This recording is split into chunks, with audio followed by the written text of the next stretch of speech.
সবাই একটু লাইভটা চেক করেন।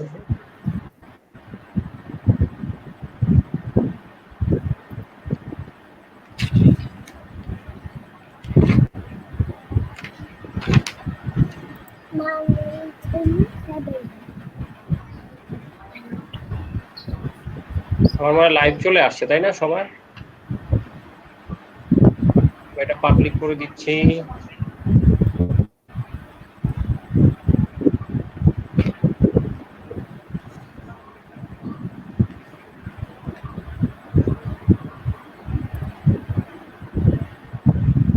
আচ্ছা, কার পরে কেউ বলবে এরকম কি কোনো নির্দেশনা আছে? না ম্যাডাম, ওইটা কোনো নির্দেশনা নাই, হুম, বাট আমরা start from the seniority to maintain করলাম, এই আর কি। মানে আমি আগে বলবো? জি জি জি জি।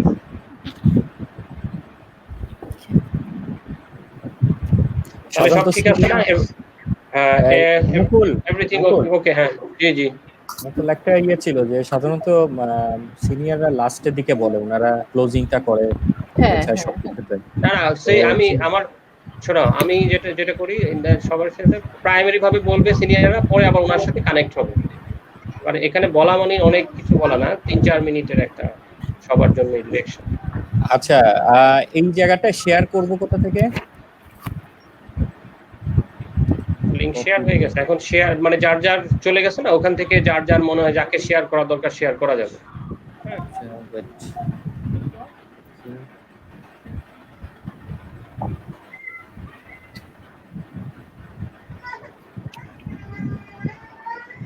জি জি জি।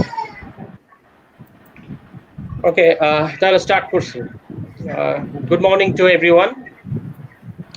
Good morning. আজকে সবাইকেই শুভ সকাল জানাচ্ছি, এবং মাহে রমজানের দিনে আপনারা সবাই আমাদের সাথে ব্যস্ততার মধ্যেও সবাই আমাদের মধ্যে কানেক্ট হয়েছেন। এবং আমাদের আজকের যে আলোচনা অনুষ্ঠানটা, সেটা হচ্ছে করোনা চলাকালীন এবং পরবর্তীতে আমাদের প্রতিষ্ঠানে মানব সম্পদের ভূমিকা। এবং আমাদের আজকের এই প্রোগ্রামে অতিথি হিসাবে উপস্থিত রয়েছেন professor doctor Arin Akter, IBA, Jahangirnagar university. আমি একটু স্লাইডটা দিচ্ছি, আমি শেয়ার করতেছি তো, তারপর বলি। জি, আজকে আমাদের মাঝে উপস্থিত রয়েছেন professor doctor Arin Akter, Institute of business Administration, IBA, Jahangirnagar University. আমাদের সাথে আরো যুক্ত হয়েছেন Mohammad Fakhrul Islam Himel, assistant professor, department of business administration, Stamford University Bangladesh, member Bangladesh society for human resource, BSTD এবং আইপিএম।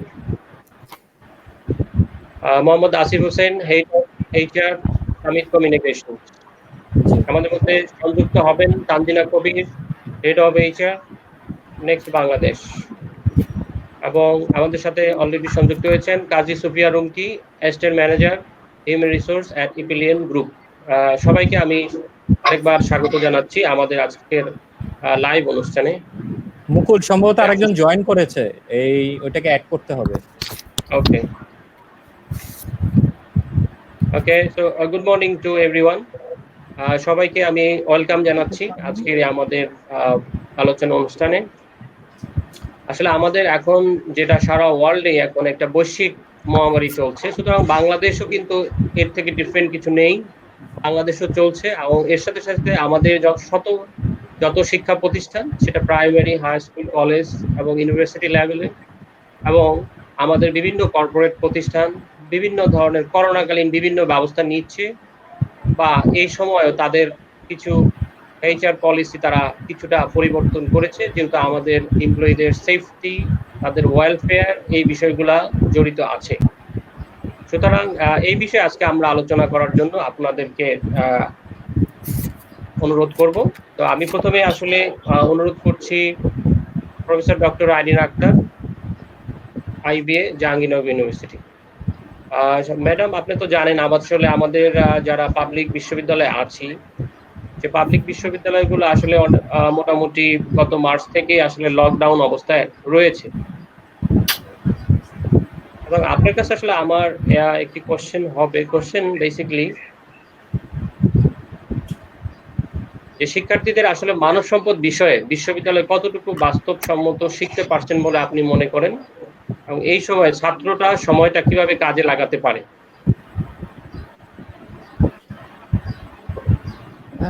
ধন্যবাদ মুকুল, এবং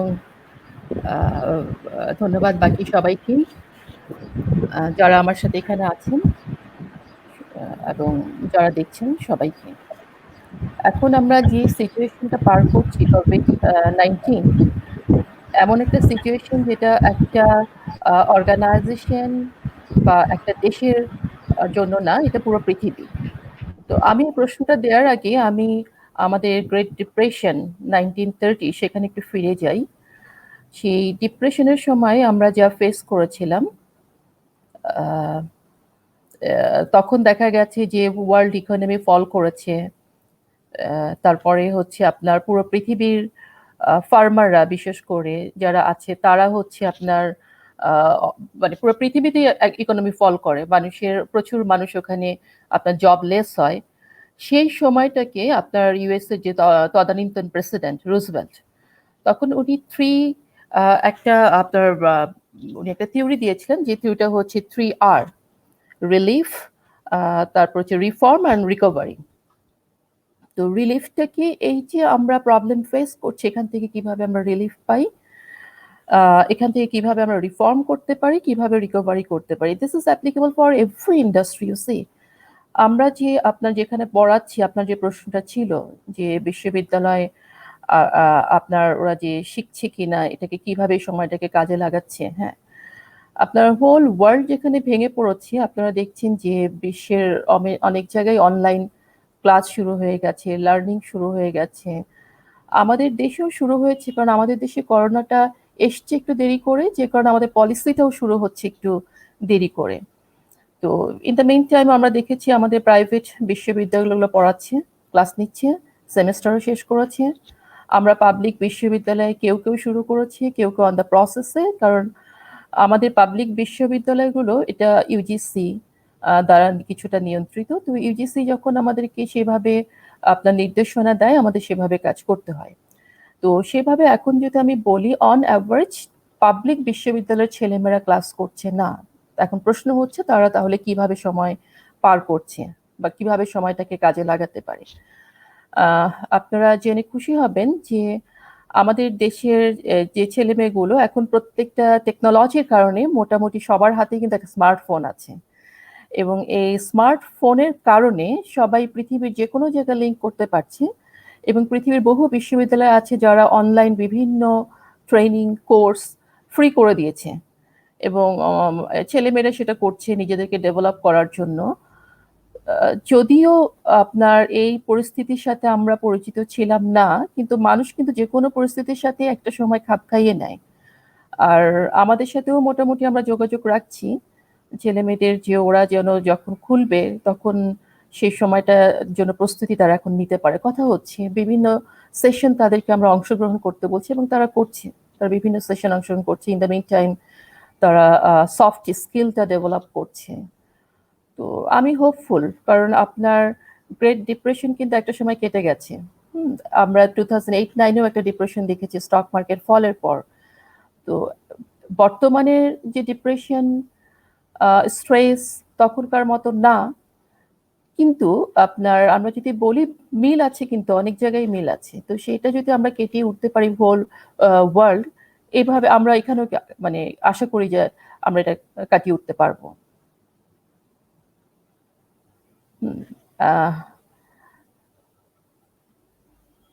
জি, জি, থ্যাংক ইউ ম্যাডাম।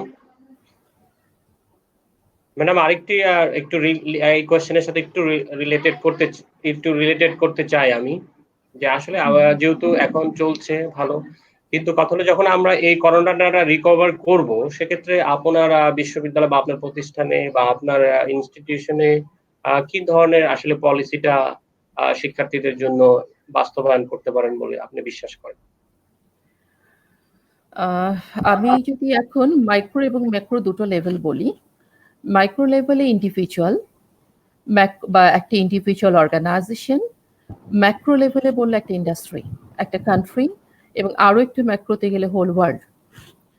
তো সেক্ষেত্রে আমাদের যে ছেলে মেয়েরা যারা এখন পড়াশোনা করছে, এখন তৈরি হচ্ছে, আপনার কিছুদিনের মধ্যে হয়তো তারা মার্কেটে যাবে, এই ছেলে মেয়েগুলো আপনার কে যদি আমরা চিন্তা করি, আমার যদি বিশ্ববিদ্যালয়কে আমি একটা ইন্ডাস্ট্রি চিন্তা করি, সেক্ষেত্রে আমাকে same process like the organization, যে যখন আমরা অর্গানাইজেশনের হোল এইচআর কে বলি, যে এইচআর কে তো আমরা নর্মালি 4টা ভাগে বিভক্ত করি, আপনার acquiring the people, preparing the people, motivating and maintaining. Like this is also applicable for আপনার public or private universities, because অনেক বাবা মা হয়তো এখন ভয় পাবে ছেলে মেয়েকে ক্লাসে পাঠাতে, হয়তো পাবে, হ্যাঁ, যতক্ষণ পর্যন্ত আমরা বলতে না পারছি এটা কিওর হয়েছে।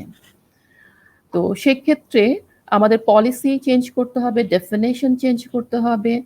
আপনার পলিসি একটা সময় স্টুডেন্ট বলতেই বলতে বুঝিয়েছে যে আপনার physically they will be present, যদিও পৃথিবীর অনেক জায়গায় অনলাইন বিভিন্ন কোর্স আছে, বাট এখন হয়তো এটাকে ডিফাইন করতে হবে যে those who are coming to the আপনার ইনস্টিটিউশন আর universities, those who are not interested to come, whether they will have class from online, বাসা থেকে তারা ক্লাস করবে কিনা, হোয়াট উইল দেয়ার পলিসি। কেউ এমন হতে পারে হয়তো মাসে একবার করে আসবে, আমরা যেমন স্যান্ডউইচ প্রোগ্রামগুলো বলি, এরকম মানে একটা হবে যে বাসায় কাজ করছে, একটা সময় এসে আপনার অর্গানাইজ আমাদের কাছে জমা দিচ্ছে কোনো অ্যাসাইনমেন্ট তো অনলাইনেও পাঠানো যায়, বাট কিছু কিছু সময় তারা হয়তো ফিজিক্যালি আসছে। একটা অর্গানাইজেশনের ক্ষেত্রেও এটা অ্যাপ্লিকেবল। আপনারা যারা এখানে, আমি যে 4জন আছেন, 3জন বিশেষ করে বিভিন্ন অর্গানাইজেশনের এইচআর এর সাথে আছে, সামিট গ্রুপের আছে আপনার। তো এখন দেখেন তাদেরকে কিন্তু একটা সবচেয়ে বড় চ্যালেঞ্জ এই মুহূর্তে আমার কাছে মনে হয় এইচআর এর সবচেয়ে বড় চ্যালেঞ্জ, সেটা হচ্ছে রিক্রুটমেন্ট। কাকে বাদ দেবেন? আমরা বলছি অর্গানাইজেশনে সবাই আমাদের ফ্যামিলি, তাই না? ফ্যামিলি মেম্বার বলছি। আবার এখন এই ফ্যামিলি মেম্বার থেকে যদি ধরেন ঘটনাটা আমি যদি এরকম বলি, আপনার বাসায় কিছু মেহমান আসছে, আপনি সবাইকে খুব আপ্যায়ন করলেন, আত্মীয় বললেন, এইবার আপনাকে বলা হলো এই আত্মীয়র মধ্যে কিছু আত্মীয়কে আপনি চলে যেতে বলেন। Is it not very critical question যে কাকে চলে যেতে বলবো, কে থাকবে? তো এটা এইচআর এর জন্য যেমন একটা খুব একটা কঠিন একটা চ্যালেঞ্জ, কি করব আমরা পরে, কিন্তু এই মুহূর্তে এটা একটা challenge, what will be their compensation. আমাদের বিশ্ববিদ্যালয়ের ক্ষেত্রেও তাই, যে এই যে ছাত্রদের যদি ডেফিনেশন চেঞ্জ হয়ে যায়, শিক্ষকদেরও ডেফিনেশন চেঞ্জ হয়ে যাবে। শিক্ষকদের যদি ডেফিনেশন চেঞ্জ হয়ে যায়, যে শিক্ষক বাসায় বসে ক্লাস নেবেন আর যে শিক্ষক ফিজিক্যালে আসবেন, দুটো ডেফিনেশন তো এক হবে না, দুটো ডেফিনেশন আলাদা করতে হবে। তখন এই জায়গাটা একটা ভাববার বিষয় আছে যে আমরা এই পলিসিগুলোকে কিভাবে, এখন সেক্ষেত্রে আমি মনে করি যে those are the stakeholder, everyone should give their input. প্রত্যেকে, একজন শিক্ষকের ইনপুট থাকবে, একটা ছাত্রেরও ইনপুট থাকবে, আপনার ম্যানেজমেন্টের ইনপুট থাকবে, সবার ইনপুট নিয়ে একটা পলিসি হবে। That is also applicable for organization, যেখানে এইচআর একটা ইনপুট থাকবে, those are the stakeholder, বাজারে যারা আছেন, মানে আমরা বাজার বলতে হচ্ছে হিউম্যান ক্যাপিটালের বাজার, তাদের একটা ইনপুট থাকবে, সবকিছু মিলেই then they will develop their policy, and this is applicable for universities two.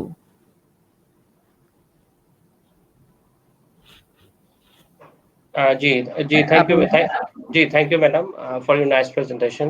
Madam already একজন কোশ্চেন করেছে, যে আমি ওটা স্ক্রিনে দিয়েছি। সালাম রইল madam, as an expert please something about how to maintain the human resource in tourism sector during the COVID-19. Actually, tourism একদম আমার হার্টকে টাচ করে গেছে। This question, very nice question, thank you Sharmin Afrin. Touch করেছে এই অর্থে যে ট্যুরিজম ইন্ডাস্ট্রি নিয়ে আমার কিছুদিন ধরে I have loss of interest. আমি আমার ছেলে মেয়েদেরকে এটা নিয়ে অ্যাসাইনমেন্টও দিয়েছি, কাজ করতে দিয়েছি, আমি নিজে একটা প্রজেক্টে এটার অংশ নিয়েছি। তো সেই ট্যুরিজম যেসব ইন্ডাস্ট্রি এখন সব থেকে আপনার এফেক্টেড হবে, তার একটা হচ্ছে ট্যুরিজম। ভীষণভাবে এফেক্ট হবে, ভীষণভাবে। আপনার এয়ার বলেন, হোটেল বলেন, হলিডেজ বলেন, এই জায়গাগুলো এতভাবে এফেক্টেড হবে। এখন প্রশ্ন হচ্ছে যে আমরা এখানে হিউম্যান রিসোর্সকে কিভাবে আপনার হিউম্যান রিসোর্সকে এই সেক্টরে কিভাবে মেনটেন করব, this is very good question. সেক্ষেত্রে আমরা যে একটা ম্যাট্রিক্স বলি, যে কোনো কোনো সময় we need to change the one place to other place. একটা একটা ঘরের গুটিকে আরেকটা জায়গায় নিয়ে যেতে হয়।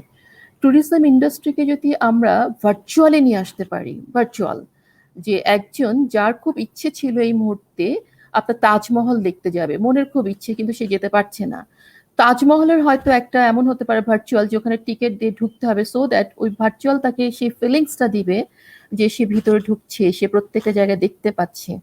এবং এই কাজগুলোর জন্য আপনার আইটিকে এগিয়ে আসতে হবে, আরো অনেক টেকনোলজিকে এগিয়ে আসতে হবে, এবং যে এমপ্লয় গুলো ছিল এই যে মেনটেন, আমি একটু আগে কিন্তু যেটা বলেছি সব থেকে চ্যালেঞ্জ যে কাকে বাদ দিবে, সেক্ষেত্রে আপনার পরের যে ফাংশন ডেভেলপ, এমপ্লয়দেরকে সেই জায়গায় কিছু কিছু এমপ্লয়কে ডেভেলপ করতে হবে, ট্রেনিং দিতে হবে। So that is also the আপনার চ্যালেঞ্জ ফর এইচআর, যে কাকে কোন জায়গায় সেট করা। আমরা যেরকম পাজল খেলি, পাজল গুলাকে কি করি, যখন পাজল গুলাকে ছড়ানো থাকে আমরা কিন্তু আবার কালার গুলাকে ম্যাচ করি। সো ট্যুরিজম ইন্ডাস্ট্রিকে নিয়ে অবশ্যই ভাবতে হবে, আমাদের হোটেল কিনে ভাবতে হবে, রেস্টুরেন্ট কিনে ভাবতে হবে। বাট দেখেন, আমরা যদি কিছু জিনিস বলি কমন, আমরা ভাত খাবো, তাই না, চালটা কিন্তু উৎপাদন হবে। তো এরকম কিছু ইন্ডাস্ট্রি আছে যেখানে খুব বেশি এফেক্টেড করবে না, বাট ট্যুরিজমকে এফেক্ট করবে, অয়েল ইন্ডাস্ট্রিকে এফেক্ট করবে, কারণ মানুষ গাড়ি বের করবে না রাস্তায়। তো মানুষ যদি বের না হয় খুব একটা, আপনার কি হবে, আপনার এরকম জি অনেক ম্যাডাম, জায়গায় এফেক্ট করবে। জি ম্যাডাম, পেয়ে গেছি ম্যাডাম উত্তর আমরা সম্ভবত। সেকেন্ড কোশ্চেন করেছেন একজন Kayum Kafi, to develop the skill of the student during this pandemic, which steps should be taken for both faculty members and the students? Thank you জি Kayum Kafi, thank you for your question. Yes, student and teachers already আমি কিন্তু বলেছি যে অনেক university তাদের course offer করছে, এবং আমরা শিক্ষকরা আপনার বিভিন্ন কোর্স কিন্তু করছি, কোর্সেরা করছে, অনেকেই করছে।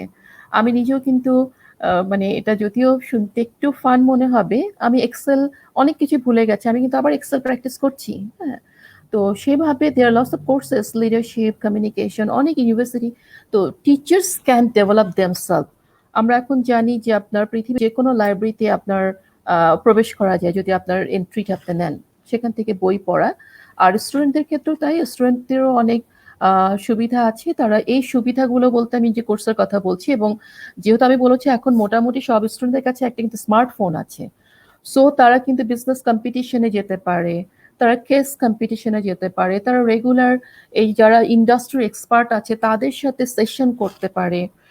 তাদের যদি কোনো থিওরি যেটা common, that is applicable for everyone, তারা সেরকম এরিয়া বেস করে, যেমন এইচআর বলি আমরা, যদি সাপ্লাই চেইন বলি, যদি আমরা প্রোডাকশন বলি, ফাইন্যান্স বলি, সেরকম শিক্ষক। কারণ আমরা যখন বলি বিশ্ববিদ্যালয়ের শিক্ষক, আমরা আমরা কিন্তু বিশ্ব, এটা এই শব্দটার কিন্তু গুরুত্ব অনেক। আমি কিন্তু শিক্ষক শুধু একটা জায়গার না, আমি শিক্ষক কিন্তু বিশ্বের। সুতরাং আমাকে যে কেউ বলতে পারে যে ম্যাডাম আপনি এটার উপর একদিন আমাদেরকে একটা সেশন নেন, বা যে কোনো আমাকে বলতে হচ্ছে, যে কোনো শিক্ষককে এটা বলতে পারে। এবং এই লার্নিংটা যে কোনো বিষয় হতে পারে, ইভেন আর্টসে হতে পারে, নট অনলি বিজনেস, সায়েন্সের হতে পারে, ইতিহাস নিয়ে হতে পারে, আর্কিওলজি নিয়ে হতে পারে, অ্যানথ্রোপোলজি নিয়ে হতে পারে, any areas. Okay, thank you.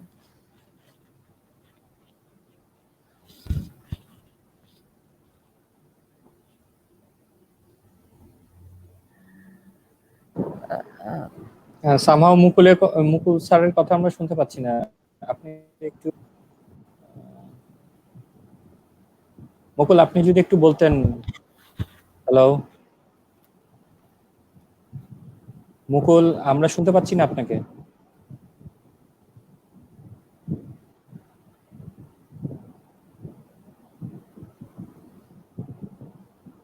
আপনার কি শুনতে পাচ্ছেন মুকুলকে? না, আমরা কেউ শুনতে পাচ্ছি না, কিছু একটা সমস্যা হয়েছে মনে হচ্ছে। মুকুল আপনাকে আমরা শুনতে পাচ্ছি না। জি জি জি, মাইক্রোফোন অফ ছিল। জি জি, thank you madam for information. আসলে এখন আমরা আসলে রিকোয়েস্ট করব mister Mohammad Asif Hossain, head of HR human Summit Communication. আসলে আমরা জানবো যে কমিউনিকেশন আপনারা আসলে কোন ধরনের বিজনেস করছেন, এবং করোনাকালীন সময়ে আপনার সেক্টরে যত স্টাফ আছে তাদের স্বাস্থ্য ব্যবস্থাপনার জন্য কি কি পদক্ষেপ নিয়েছে, যদি কাইন্ডলি একটু শেয়ার করেন। জি, ধন্যবাদ। ধন্যবাদ মুকুল, এবং ধন্যবাদ এখানে উপস্থিত যারা আছেন সব অতিথি বৃন্দকে আমি ধন্যবাদ জানাই, এবং যারা আমাদের সাথে লাইভে এখন সংযুক্ত আছেন সবাইকে ধন্যবাদ জানাচ্ছি আমাদের এই প্রোগ্রামে অংশগ্রহণ করার জন্য, দেখার জন্য। আমার আগে যে ম্যাডাম বলেছেন, আইন ম্যাডাম, উনি খুব সুন্দরভাবে আমাদের বর্তমান পরিস্থিতির কথা কিন্তু উনি বলে দিয়েছেন। ওনার কথার সাথে যদি আমি অ্যাড করে যদি বলতে চাই, তাহলে হচ্ছে সত্যি কথা বলতে এখন যে কোনো ইন্ডাস্ট্রিতেই যেটা উনি বললেন যে মেহমান যদি বাসায় থাকে কাকে বাদ দিয়ে কাকে বাদ দিবেন। তো এটা একটা এইচআর এর জন্য একটা বড় চ্যালেঞ্জ সামনে আসছে, কারণ প্রত্যেকটা ব্যবসাতেই আপনার একটা বড় রকমের অর্থনৈতিক ধাক্কার সম্মুখীন হতে পারে। তো সেটার কথা চিন্তা করেই প্রত্যেকটা অর্গানাইজেশনে এইচআর এর এখন সবচেয়ে বড় দায়িত্ব ব্যবসা প্রতিষ্ঠানকে কিভাবে সচল রাখা যায়, কিভাবে ম্যানেজমেন্ট টিমকে হেল্প করা যায় এইচআর এর অ্যাসপেক্ট থেকে। আমি যদি একটা এক্সাম্পল দিয়ে বলি, যুদ্ধে থাকে যখন যোদ্ধারা, তখন তাদের পিছন থেকে রসদ দেয়া, তাদের অস্ত্র সরবরাহ করা, তাদের খাদ্য দেয়া বা তাদের চিকিৎসা দেয়া, এটার কাজ যেরকম করে ঠিক তেমনি ভাবে একটা কোম্পানির এইচআর তার কোম্পানির যারা ফ্রন্টলাইন সোলজার যারা আছে বা যারা সামনে থেকে sales, technical, billing and revenue collection বা অন্যান্য যারা আছে, তাদেরকে কিন্তু সেই সাপোর্টটা পিছন থেকে এইচআর কে দিতে হয়। এবং যেটা হয়তো বা থ্যাঙ্কসলেস জব, বাট এই মুহূর্তে এইটা থ্যাঙ্কসলেস জব হলো, এটা একটা গুরুত্বপূর্ণ ভূমিকা পালন করে এইচআর প্রত্যেকটা অর্গানাইজেশনে। এটা দিয়ে আমি আমার বক্তব্য শুরু করলাম। এবার আমি আসি আমার কোম্পানির কথা যদি বলে, আমার অর্গানাইজেশন হচ্ছে সামিন গ্রুপের একটা সিস্টার কনসার্ন। আমরা বাংলাদেশে টেলিকমিউনিকেশন ইনফ্রাস্ট্রাকচার সার্ভিস প্রোভাইড করে থাকি। মেইনলি আমরা B2B বিজনেস করি আমরা বাংলাদেশে। তো আমাদের মেইনলি ক্লায়েন্ট হচ্ছে গিয়ে যত অপারেটর যারা আছে এবং যত আইএসপি যারা আছে, তাদেরকে আমরা সার্ভিস প্রোভাইড করে থাকি। তো এটা যেহেতু টেলিকমিউনিকেশন ইনফ্রাস্ট্রাকচার সার্ভিস প্রোভাইডারের কথা বললাম, তো এই মুহূর্তে আমাদের গোটা বাংলাদেশ না, গোটা বিশ্বতে এখন হোম অফিস বা আমরা নেটওয়ার্ক বা তথ্য প্রযুক্তির উপর অনেক নির্ভরশীল হয়ে গিয়েছি। তো আমাদের এই নির্ভরশীলতার কারণে আমাদের যেটা করতে হচ্ছে সেটা হচ্ছে যে আমরা যারা কাজ করছি এই জায়গাতে, তাদেরকে নিরলসভাবে 24 ঘন্টা নেটওয়ার্ককে নিরবচ্ছিন্ন রাখতে হচ্ছে আমাদের ক্লায়েন্টদের জন্য। সেটার জন্য আমাদের টেকনিশিয়ান বা অফিসের যারা ফ্রন্টলাইন সোলজার আছে, তাদেরকে মাঠে থাকতে হচ্ছে। তো সেই ক্ষেত্রে আমরা স্বাস্থ্য সুরক্ষায় আমাদের সরকারের যে বাংলাদেশ সরকারের যে বিধিনিষেধ আছে সেটা মেনে চলছি। প্লাস আমাদের ওয়ার্ল্ড হেলথ অর্গানাইজেশন থেকে যে প্রস্তাবিত যে নিয়ম নীতি আছে, সেটাকে মাথায় রেখে আমরা আমাদের হিউম্যান রিসোর্সটাকে সাজিয়েছি। আপনাদের জানার জন্য বলছি যে যেহেতু আমাদের ফিল্ড টিমে কাজ করে, তাদেরকে বাইরে এক্সপোজড হতে হয়, এই জন্য আমরা আমাদের এই টিমটাকে দুই ভাগে ভাগ করেছি। একটা টিম হচ্ছে 14 দিন বাসায় থেকে তারা কাজ করে, আর বাকি মানে কোয়ারেন্টাইনে থাকে, আর বাকি যে টিমটা থাকে তারা 14 দিন ফিল্ডে কাজ করে। তো এইভাবে করে বাই রোটেশন আমরা কাজ করছি। আর স্বাস্থ্য সুরক্ষায় আমরা সবসময় তাদেরকে হ্যান্ড স্যানিটাইজার, তাদের হ্যান্ড গ্লাভস, তাদের মাস্ক এবং তাদেরকে ফেস শিল্ড দিচ্ছি। এর বাইরেও আমরা যেটা করছি সেটা হচ্ছে নিয়মিত আমাদের ডক্টরদের মাধ্যমে তাদেরকে আমাদের যে নিজস্ব ডক্টর আছে সেই ডক্টর পুলের মাধ্যমে তাদেরকে স্বাস্থ্য সুরক্ষায় বিভিন্ন সময় তাদের চিকিৎসা বিধি, তাদের ওষুধ সরবরাহ সেগুলো করে যাচ্ছি। আমরা সবসময় তাদের কিভাবে তারা বাড়িতে থাকছে, তারা মেসে যারা থাকছে তারা কিভাবে থাকছে, তাদের বাসায় রান্না বান্না কে করছে, তারা কাদের সাথে থাকছে, তাদের পার্সোনাল হেলথ হাইজিনটাও যাতে এনশিওর হয়, সেটাতে আমরা এইচআর থেকে আমরা একটা রোস্টার করে প্রত্যেকটা এমপ্লয়িকে টাচ পয়েন্ট করে ধরে আমরা তাদের সাথে কমিউনিকেট করছি।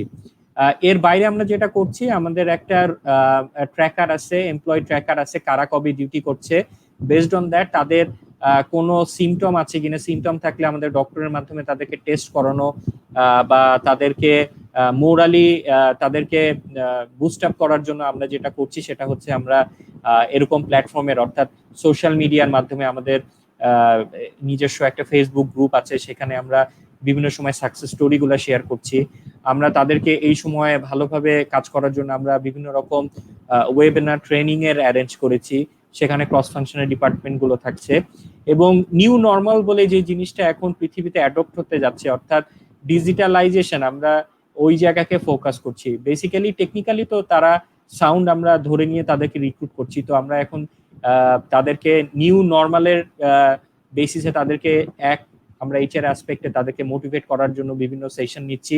এর বাইরে আমরা যেটা করছি ইমেল এটিকেট, আপনার হচ্ছে ওয়ার্ক ফ্রম হোমে কিভাবে কাজ করবে, যারা স্ট্রেস ম্যানেজমেন্ট, এই ধরনের যে ট্রেনিংগুলো আছে এগুলো দিয়ে তাদেরকে এই সময় বুস্ট আপ করার চেষ্টা করছি।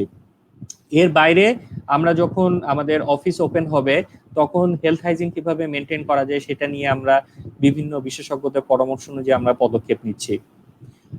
তো আপনারা জেনে খুশি হবেন যে আমরা গোটা বাংলাদেশে আমাদের 47,000 কিলোমিটার অপটিক্যাল ফাইবার কেবলের মাধ্যমে আমরা পুরো বাংলাদেশকে সংযুক্ত রেখেছি, যার মাধ্যমে আপনারা মোবাইল ফোন অপারেটর বা আজকে যে আমরা টেলিকম ইন্ডাস্ট্রির যে সুফল পাচ্ছি সেটা আপনারা দেখতে পাচ্ছেন যে আমরা অনলাইনে বসে যে যেখানেই থাকি না কেন আমরা কথা বলতে পারছি।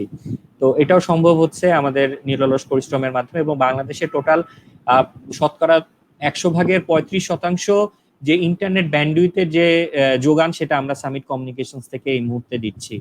এর বাইরে আপনারা জানেন যে বঙ্গবন্ধু স্যাটেলাইট 1 যেটার মাধ্যমে টিভি চ্যানেলগুলো সংযুক্ত রয়েছে সেটারও ব্যাকবোন আমরা নিশ্চিত করছি, এবং আমাদের মাননীয় প্রধানমন্ত্রী শেখ হাসিনা উনি যেভাবে করে টেলিকনফারেন্সের নির্দেশনা দিচ্ছেন ডিসি অফিস সহ অন্যান্য, সেটারও সংযুক্তির কাজ বা সেই নেটওয়ার্কে ব্যাক এন্ডের কাজটা আমরা সামিট কমিউনিকেশনস থেকে করছি। আপনারা জেনে আরো খুশি হবেন, এখানে আমি আপনাদের মাধ্যমে জানাতে চাই আমরা শুধুমাত্র আমাদের কোম্পানির কথাই চিন্তা করছি না, এমপ্লয়ির কথাও চিন্তা করছি না, আমরা সোসাইটির কথাও চিন্তা করে আমরা এমপ্লয়ি এবং আমাদের প্রতিষ্ঠান থেকে বিভিন্ন পদক্ষেপ নিয়েছি। আমরা বিভিন্ন হসপিটালগুলোতে যেখানে দরকার ছিল সংকটকালীন সময়ে, সেই সময় আমরা পিপি সরবরাহ করেছি বিভিন্ন সরকারি হসপিটালগুলোতে।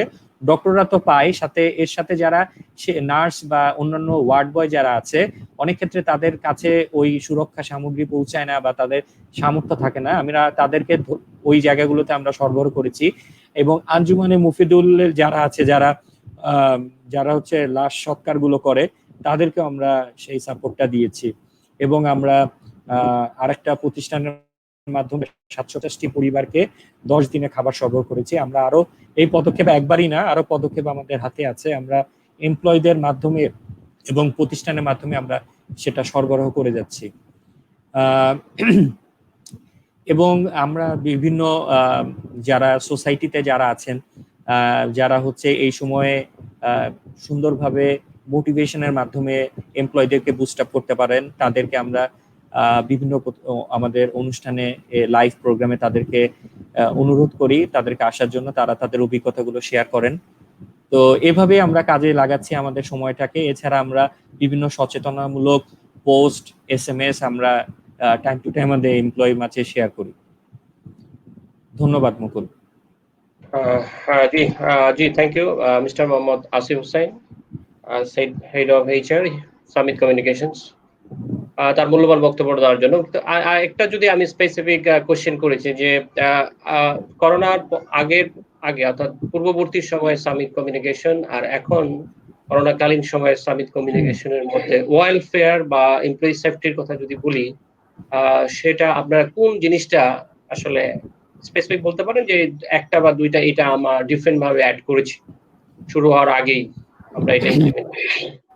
ওটা যদি আমি এই পয়েন্টটাকে অ্যাড করতে চাই, আমাদের শুরু থেকে আমরা যখন একজন এমপ্লয়ি করোনার পর মানে আগে থেকে আমরা এমপ্লয়ীদের সুরক্ষার জন্য বেশ কিছু পদক্ষেপ আমরা নিতাম। সেটা হচ্ছে আমাদের ইন্স্যুরেন্স এবং গ্রুপ ইন্স্যুরেন্স দুইটাকে আমরা মানে ইন্ট্রোডিউস করেছিলাম। গ্রুপ ইন্স্যুরেন্সের আওতায় যেটা আপনারা জানেন বাংলাদেশের লেবার ল অনুযায়ী এটা ম্যান্ডেটরি, সেটা হচ্ছে 100 জন স্থায়ী শ্রমিক থাকলে তাদেরকে বা কর্মকর্তা থাকলে তাদেরকে এই সুবিধা দিতে হয়। সেই সুবিধার আওতায় আমাদের প্রত্যেকটা এমপ্লয়ি সেটা কাভার্ড। একজন এমপ্লয়ি জয়েন করা মাত্রই তাদেরকে আমরা গ্রুপ ইন্স্যুরেন্স দেই, তার মাধ্যমে তাদের চাকরিকালীন সময় অর্থাৎ চাকরিতে থাকাকালীন সময়ে যদি তাদের কোনো অ্যাক্সিডেন্টাল ডেথ বা অ্যাক্সিডেন্ট হয় তখন সেই ইন্স্যুরেন্সের মাধ্যমে তাদেরকে ক্ষতিপূরণ দেওয়া যাবে। যদিও এই ক্ষতিপূরণ টাকার মাধ্যমে পরিমাপ করা সম্ভব না, তারপরও এটা আর্থিক একটা নিরাপত্তার ব্যবস্থা, সেটা আমরা ইনশিওর করেছি অ্যাজ পার লেবার ল।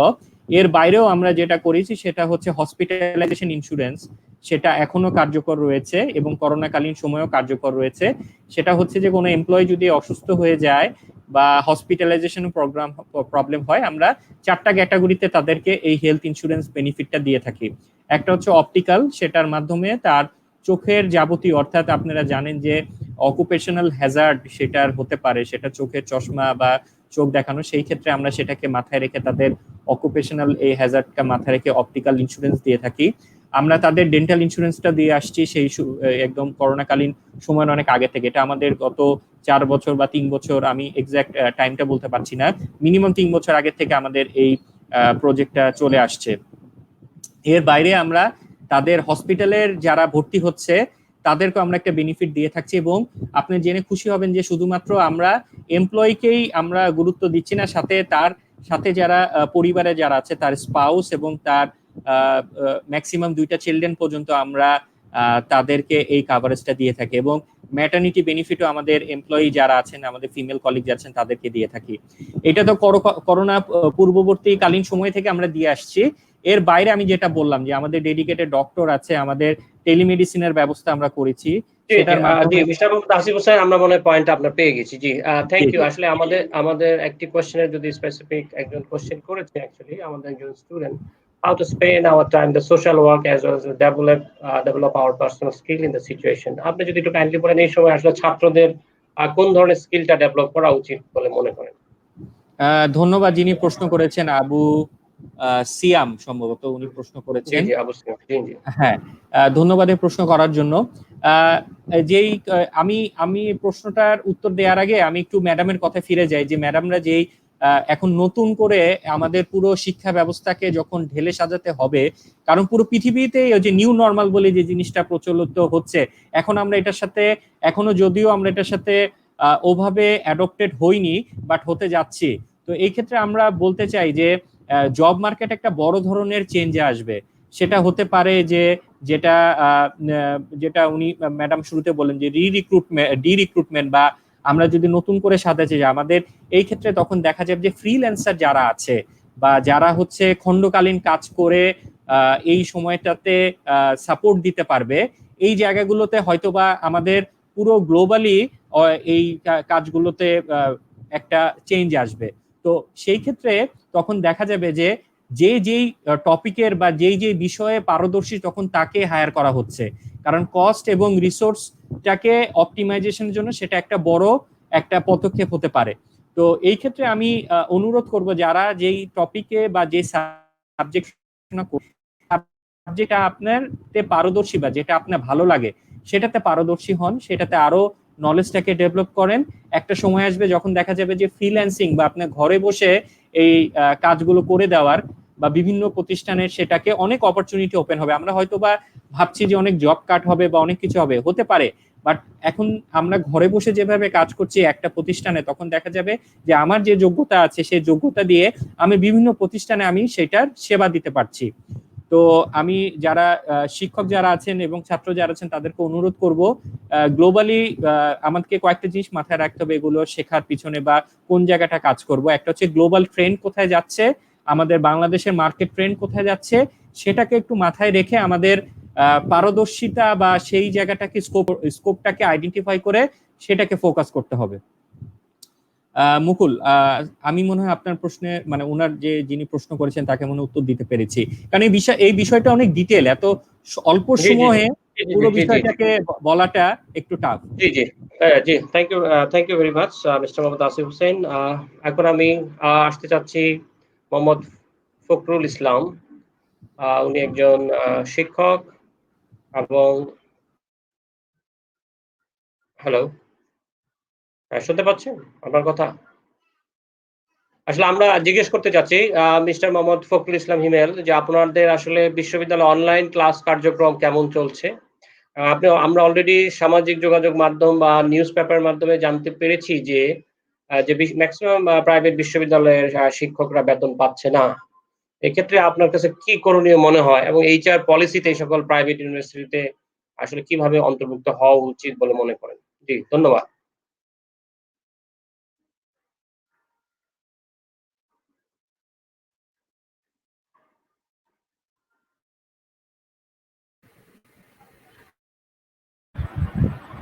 ধন্যবাদ।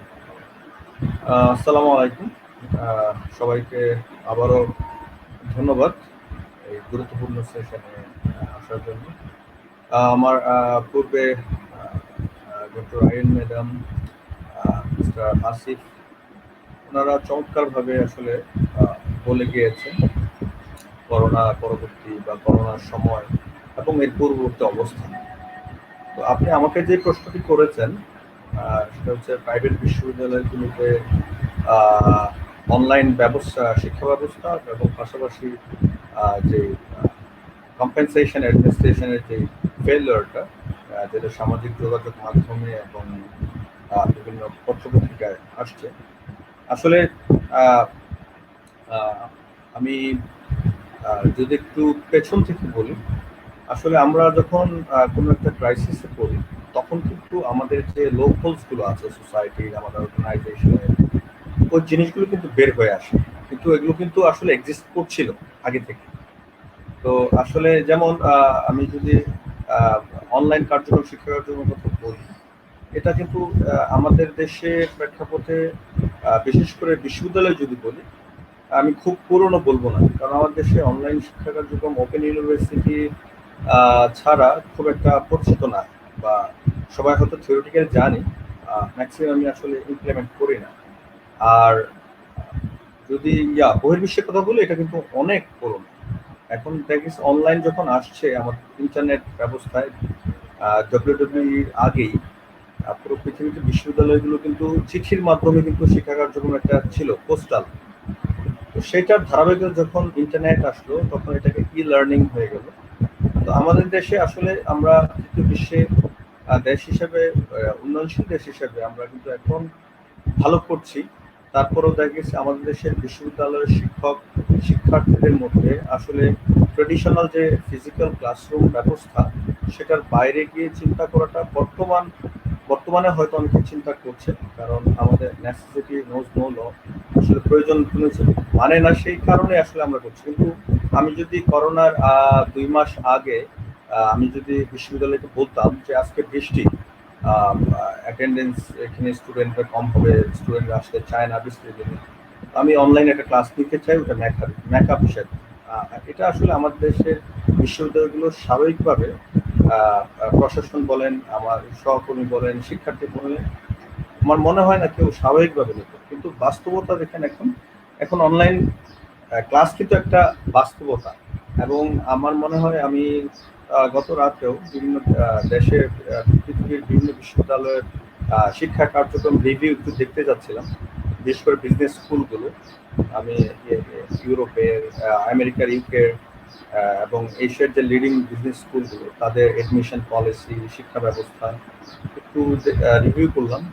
তো তাতে ওরা যেভাবে রেসপন্ড করেছে অ্যাকর্ডিংলি করোনার পরে, আমাদের মনে একটু, যেহেতু আইরিন ম্যাডাম একটা সুন্দর কথা বলেছে যে আমাদের দেশে কিন্তু করোনাটা এসেছে পরে, সুতরাং আমাদের রেসপন্ডিংও কিন্তু স্বাভাবিকভাবেই সিকোয়েন্সিয়ালি আসবে।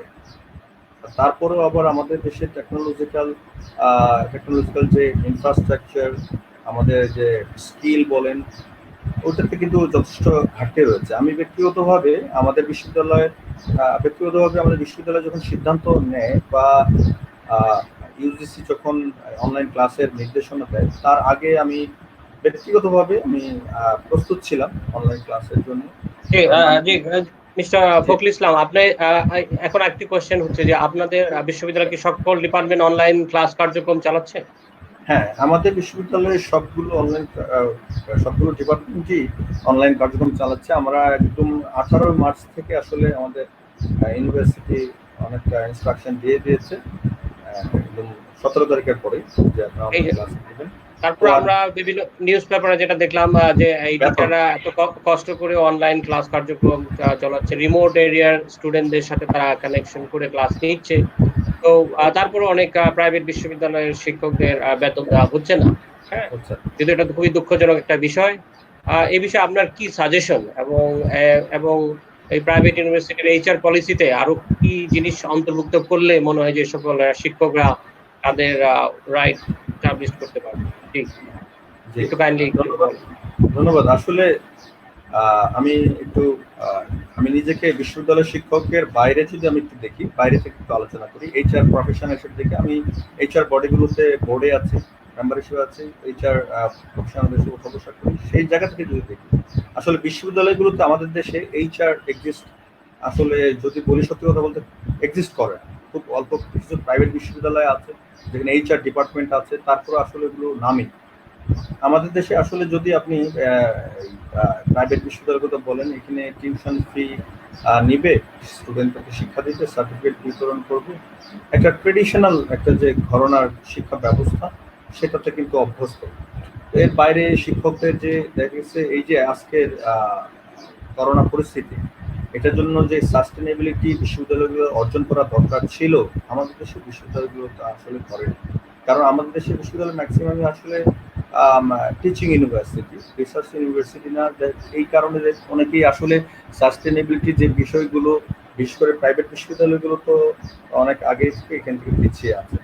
তারা সরকার থেকে হয়তো প্রথম থেকে যে অনুমোদন, তারপর থেকে কিছু গাইডলাইন ছাড়া আসলে বাস্তবে কোন রকম সাহায্য সহযোগিতা পায় না। এখন আমি যদি একটা জিনিস বুঝতে পেরেছি আপনার এটা, আমি যদি একটা জিনিস অ্যাড করে দিতে চাই, আমরা দেখেছি সংবাদ মাধ্যমে যে প্রাইভেট ইউনিভার্সিটি গুলা তারা সরকারের প্রণোদনা চাচ্ছে। কোশ্চেন ইজ দ্যাট, তাহলে এতদিন প্রাইভেট ইউনিভার্সিটি তাহলে কি ধরনের তারা টিউশন ফিস দিয়ে ব্যবসা বিজনেসটা বা এই প্রতিষ্ঠানটা চালাচ্ছিল, তো তার হঠাৎ করে কেন তাদের ফান্ডের 1 মাসের মধ্যে ফান্ডের জন্য একটা ক্রাইসিস হলো? এটাই কি তাদের একটা স্ট্র্যাটেজি কিনা, যে আমি বেতন দিব না, তাহলে সরকার আসলে বুঝবে যে আমার প্রণোদনা লাগবে, সুতরাং আমি যাতে এই রাস্তাটা আমার সহজ হয়। কারণ আমরা জানি ম্যাক্সিমাম বিজনেসম্যান যারা আছে তারা কিন্তু প্রাইভেট ইউনিভার্সিটি বা বাংলাদেশের যারা রাজনৈতিক পলিসি মেকার তারাও কিন্তু এদের সাথে সম্পৃক্ত।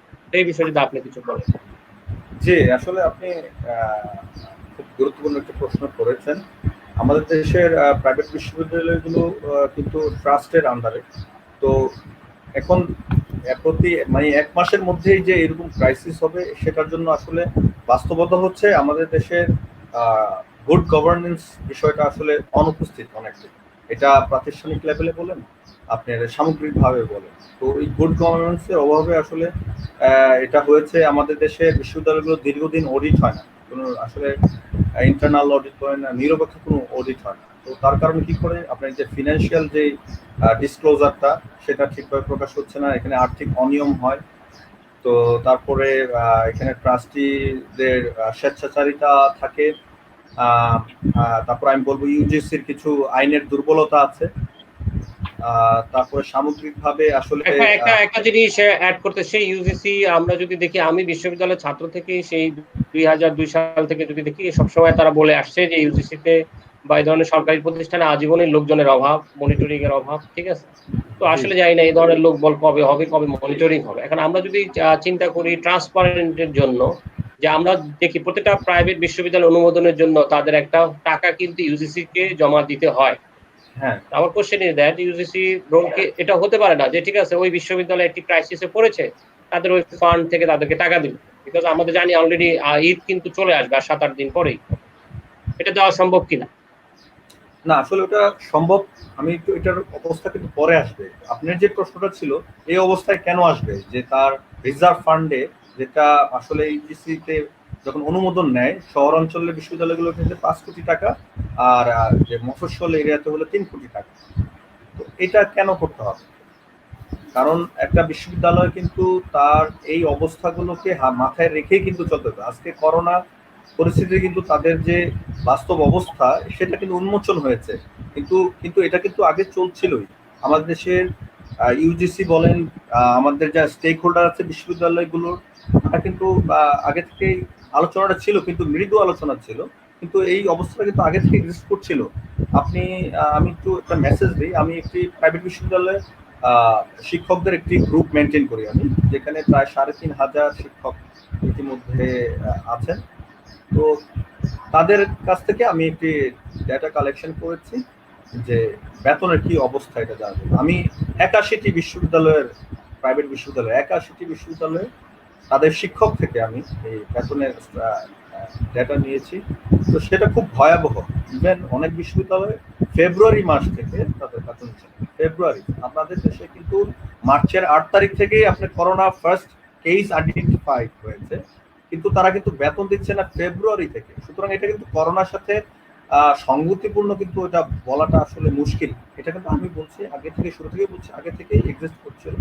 তারপর ম্যাক্সিমাম বিশ্ববিদ্যালয় মার্চ থেকে যে বেতন দিচ্ছে না তা না, মার্চের বেতন আংশিক দিয়েছে ম্যাক্সিমাম বিশ্ববিদ্যালয় 30%। জি জি জি, থ্যাংক ইউ। আমি আসলে আপনার উত্তর পেয়ে গেছি। জি, থ্যাংক ইউ আপনার খুব প্রাণবন্ত একটি সেশনের জন্য। আমরা আশা করি বাংলাদেশ সরকার সহ বিশ্ববিদ্যালয় মঞ্জুরি কমিশন এবং যারা বিভিন্ন মিনিস্ট্রির সাথে লিঙ্কেজ আছে, এই বিষয়টা অবশ্যই তারা যথাযথ ব্যবস্থা নিবে। কারণ তারা কাজ করছে, বাট আমরা বেতন দিতে পারছি না। এটা একটা সার্বিক অবস্থা। এবং আমাদের বাংলাদেশে আরেকটি মেইন যে প্রবলেম, আমরা স্বাস্থ্য খাত নিয়ে সবাই কথা বলছি, বাট আমরা কিন্তু শিক্ষাও কিন্তু স্বাস্থ্যের সাথে একটা বেসিক নিড, সেটা নিয়ে কিন্তু কথা বলছি না। দুঃখজনক হলেও কিন্তু সত্যি। যার ফলে আমরা কিন্তু টোটাল মানুষগুলা এই বিষয়টা সচেতন না। তো যাই হোক, আশা করি এই বিষয়ে সরকার প্রয়োজনীয় ব্যবস্থা নিবে। এখন আমি আসতে চাচ্ছি Tanzina Kabir, head of HR, Next Bangladesh. জি, আপনি কি বলতে পারবেন, যেহেতু আপনি নেক্সট এর সাথে যুক্ত আছেন, আমি জানি এটা ইন্টারন্যাশনাল একটা বিজনেস অর্গানাইজেশন, সেখানে আপনাদের সার্বিক বিজনেসের এখন কি অবস্থা, বা আপনাদের স্টাফদের রেগুলার বেতন দিতে পারছেন কিনা, এবং আপনাদের পলিসিটা এখন কিভাবে বাস্তবায়ন করছেন, যদি একটু বলেন কেন। ধন্যবাদ বকুল। এখন যে পরিস্থিতিটা আসলে ওয়ার্ল্ড ওয়াইড সবাই ফেস করছেন, এই জায়গা থেকে আমি বলবো যে আমার যে ইন্ডাস্ট্রিটা যেখানে আমি কাজ করছি, এটা হচ্ছে গার্মেন্টস ইন্ডাস্ট্রির সাথে রিলেটেড। সো এই ইন্ডাস্ট্রিতে সবচেয়ে বেশি এবং সবার আগে মনে হয় সবাই এফেক্টেড হয়েছে, কারণ এই ইন্ডাস্ট্রিটা আমাদের পুরো দেশটাকে চালিকা শক্তি দিয়ে রাখে। তাদের কাজগুলো এবং এখানকার সাথে জড়িত মানুষগুলোর কারণে আমাদের যে রেমিটেন্স গুলো আসে, এবং আমাদের পুরো ওয়ার্ল্ড ওয়াইড আমাদের যেই টোটাল ইস্যুটা হয়, এটা কিন্তু শুরু থেকেই বিভিন্ন প্রতিবন্ধকতা পেয়ে আসছিল। প্রথম থেকে দেখা যেত যখনই গার্মেন্টস ইন্ডাস্ট্রিতে কোনো ধরনের কোনো ইস্যু তৈরি হয়েছে, তাদের মধ্যে কোনো ধরনের কোনো রানা প্লাজার ব্যাপারটা আমরা সবাই জানি, তখন একটা ধাক্কা খেয়েছিলাম আমরা। তো আমাদের এই ইন্ডাস্ট্রিটা কিন্তু সবসময় একটু না একটু ভয়ের মধ্যে থাকে, একটু ধাক্কার মধ্যে থাকে। যখনই কোনো পলিটিক্যাল আনরেস্ট সিচুয়েশন হয়, যখনই কোনো গভর্নমেন্টস আনরেস্ট সিচুয়েশন হয়, এটাতে এফেক্ট করে। বাট এই সবগুলো সিচুয়েশন থেকে এবারের সিচুয়েশনটা একেবারেই আলাদা, যেটার কারণে শুধুমাত্র আমাদের বাংলাদেশে যে জিনিসটা হচ্ছে তা তো না, ওয়ার্ল্ড ওয়াইড সবাই ফেস করছেন। এবং এটার কারণে আমাদের পুরো বিজনেসটা কমে যাচ্ছে, আমাদের অর্ডার গুলো ক্যান্সেল হয়ে যাচ্ছে।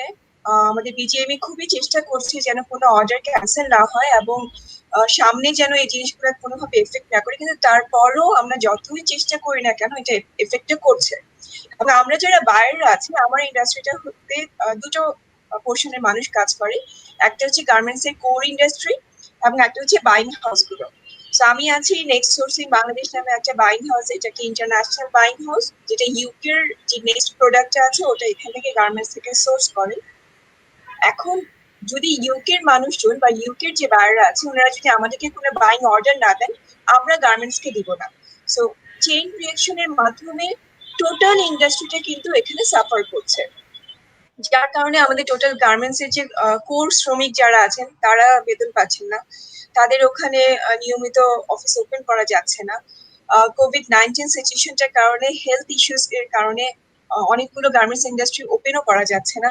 সো চেইন রিঅ্যাকশনের প্রতিটা জায়গায় এই জিনিসটার এফেক্ট পড়ে যাচ্ছে। গভর্নমেন্ট থেকে খুব চেষ্টা করা হচ্ছে যেন এই ইন্ডাস্ট্রিটাকে বাঁচিয়ে রাখা যায়, তাদেরকে যতটুকু সম্ভব প্রণোদনা দিয়ে যেন যতটুকু পারা যায় টিকিয়ে রাখা যায়। তারপরও পুরো ইন্ডাস্ট্রিটা কিন্তু সাফার করছে। আর আমি যেটা বলবো, এখানকার এইচআর হিসেবে আমাদের অনেকগুলো প্রবলেম ফেস করতে হচ্ছে, যেহেতু কোনো কাজ নেই, আমাদের কোনো ইনকাম গুলো শর্ট হয়ে যাচ্ছে। সো এটা খুবই কঠিন একটা সময়ের মধ্যে দিয়ে আমরা সবাই যাচ্ছি। আমাদের রিক্রুটমেন্ট গুলো ফ্রিজ হয়ে গেছে, আমরা নতুন কাউকে এই মুহূর্তে রিক্রুট করতে পারছি না। এবং পুরো এই ইন্ডাস্ট্রির যতজন আছেন এখানে মধ্যে অনেকেই হয়তো একটা সময়, এখন পর্যন্ত হয়তো কারো জব লুজ হচ্ছে না, বাট একটা সময় গিয়ে হয়তো তারা জব লুজ করবে। সো মার্কেটে কিন্তু একটা এমটিনেস তৈরি হবে, অনেক এমপ্লয়ি থাকবেন কিন্তু সেই তুলনায় জব থাকবে না মার্কেটে। সো আলটিমেটলি কিন্তু একটা কঠিন সময়ের সামনে আমরা আসছি, এবং এই সময়টা আমরা সবাই মিলেই হয়তো একটা সময় ওভারকাম করব, বাট এটা মনে হচ্ছে না যে খুব তাড়াতাড়ি আমরা এটা ওভারকাম করতে পারবো। সেক্ষেত্রে আপনাদের এখানে এইচআর প্ল্যানিংটা কিরকম আপনারা করতে চাচ্ছেন বা করতে এ ধরনের কোনো প্ল্যান বা পরিকল্পনা করেছেন কি? যেহেতু জি আপনার সাথে আমাদের একদম ইউকের সাথে খুবই কানেক্টেড, এবং আমরা যদি চিন্তা করি যে ইউএসএ, ইউকে এন্ড ইটালি সবচেয়ে বেশি ভিকটিম হচ্ছে কোভিড-19। জি, কাইন্ডলি। জি আমাদের সবচেয়ে বড় সমস্যাটা এটাই, কারণ যদি এটা বাংলাদেশের সমস্যা হতো আর বাংলাদেশের আমরা সবাই মিলে এটাকে ঠিক করে ফেললাম, এটা আবার মেইন স্ট্রিমে চলে আসবে, এরকম একটা কিছু করা যেত। কিন্তু আমরা ইন্টারডিপেন্ডেন্ট হয়ে আছি বিদেশের সাথে, বিশেষ করে আপনি যেটা বললেন যে ইউকে, ইউএসএ, ইটালি, এদের সাথে কিন্তু আমরা ইন্টারডিপেন্ডেন্ট, ওরাই আমাদের মেইন বায়ার। ওরা যদি আমাদের কাছ থেকে প্রোডাক্ট পারচেজ না করে তাহলে আমরা অর্ডার পাবো না, আমরা যদি অর্ডার না পাই আমরা গার্মেন্টস কে দিতে পারবো না, আলটিমেটলি কেউই কিন্তু কোনো জায়গাটায় এই জিনিসটা পাচ্ছেন না। So, যতদিন না পর্যন্ত ইউকে স্বাভাবিক হচ্ছে, ইউএসএ স্বাভাবিক হচ্ছে, ইটালি স্বাভাবিক হচ্ছে, আমরা আসলে এই স্বাভাবিক জায়গাটাতে ফিরে আসতে পারবো না। এই জন্য এইচআর থেকে আমরা যেটা করছি, আমরা চেষ্টা করছি যেন আমাদের এই মুহূর্তে যে কজন এমপ্লয়ি আছেন তাদের যেন কখনো জব লুজ না হয়, তারা যেন সার্ভাইভ করতে পারেন, তাদেরকে নিয়ে যেন আমরা সামনে আগাতে পারি, সেটার জন্য নেসেসারি যে যে স্টেপস গুলো নেওয়া দরকার সেগুলো নিয়ে আমরা কাজ করছি। যেমন আমাদের যে অর্ডার গুলো ছিল যেগুলো এখন পর্যন্ত ক্যান্সেল হয়নি সেগুলোকে আমরা ধরে রাখার চেষ্টা করছি, বায়েরা যারা আছেন তাদেরকে আমরা ডিসকাউন্ট অফার করছি, এবং তাদের সাথে আমরা কিন্তু একটা লিয়াজও মেনটেন করে চলছি, যাতে একেবারে সবকিছু যেন বন্ধ হয়ে না যায়, যেন কানেকশনটা থাকে। আমরা চাচ্ছি যে যখনই যেই মুহূর্তে আমাদের ইউকে, ইউএসএ বা ইটালির এই পরিস্থিতিগুলো স্বাভাবিক হয়ে যাবে, তখন যদি ওখান থেকে একটা অর্ডারও আসে সেটা যেন সবার আগে আমাদের কাছে আসে। তো ওই সুসম্পর্কটা, ওই ভালো জায়গাটা যদি আমরা তৈরি করে রাখতে পারি তাহলে কিন্তু আমাদের বিজনেসটাও কন্টিনিউটি থাকবে। আদারওয়াইজ দেখা যাবে একটা সময় পরে হয়তো আমরা কন্টিনিউটি করতে পারবো। তো সুসম্পর্কটা আমরা বজায় রাখছি এবং তাদের সাথে আমরা কানেকশন করে রাখছি। জি, জি, থ্যাংক ইউ। আমরা চাই যে আল্লাহ তাআলার কাছে যে আসলে আমাদের সারা ওয়ার্ল্ডের যা মার্কেট আছে সকল বিজনেসের সাথে লিঙ্কেজ, সারা ওয়ার্ল্ড যাতে এই করোনার থেকে মুক্তি মিলে এবং আমাদের ব্যবসা বাণিজ্য অর্থনীতির ক্ষেত্রে যাতে আমরা স্বাবলম্বী হই। জি, ধন্যবাদ তানজিনা কবির। এখন একটু লিঙ্কেজ কোশ্চেনে আসতেছি আমি। যেহেতু এইচআর রিলেটেড একটা কোশ্চেন আছে, যে মিস্টার আসিফ হোসেন, একজন আসিফ ইকবাল নামে উনি একজন কোশ্চেন করেছে যে most companies are cutting salaries, so what do you think so in the next month of this year or the next year most of the companies will reduce salary? আসলে অনেক এই সুযোগে অনেক কোম্পানি, প্রাইভেটের অনেক company salary কাটতেছে, তো এই বিষয়ে আসলে কি করণীয় আসলে? জি, মিস্টার আসিফ আপনি যদি বলেন। জি, এই বিষয়ে বলতে চাই, বাংলাদেশ লেবার ল অনুযায়ী কোনো এমপ্লয়ির স্যালারি কাট বৈধভাবে স্যালারি কাট করা পসিবল না, হয়তোবা স্যালারি ডিলে করা পসিবল। আপনি এই 2 মাসের স্যালারি আপনি সেটা আপনার অর্থনৈতিক এই সমস্যার কারণে আপনি হয়তোবা 60% বা 50% এখন স্যালারি দিলেন, বাকি 50% তাকে একটা লিখিত কমিটমেন্ট দিলেন যে আমি 2 মাস পরে এটা পরিশোধ করে দিব বা 3 মাস পরে এটাকে পরিশোধ করে দিব সময়। প্রতিষ্ঠান এবং প্রতিষ্ঠানের কর্মীরা বা যারা কাজ করে তারা একটা ফ্যামিলির মতো, তারা একজন আরেকজনের পরিপূরক। তো একজনের সমস্যা আরেকজনকে এগিয়ে আসতে হয়। প্রতিষ্ঠানের মালিক পক্ষ যেমন প্রতিষ্ঠানের এমপ্লয়ীদেরকে টেক কেয়ার করে, তেমনি দুর্যোগকালীন সময় বা কোম্পানির খারাপ সময়ে এমপ্লয়ীদের উচিত সেই জায়গাটাকে সহানুভূতিশীল দৃষ্টিতে দেখা। কিন্তু যেখানে প্রশ্ন করা হলো যে এমপ্লয়ির স্যালারি কাট, এটা লেবার ল অনুযায়ী হয় না, এটা একটা এটা লেবার লর।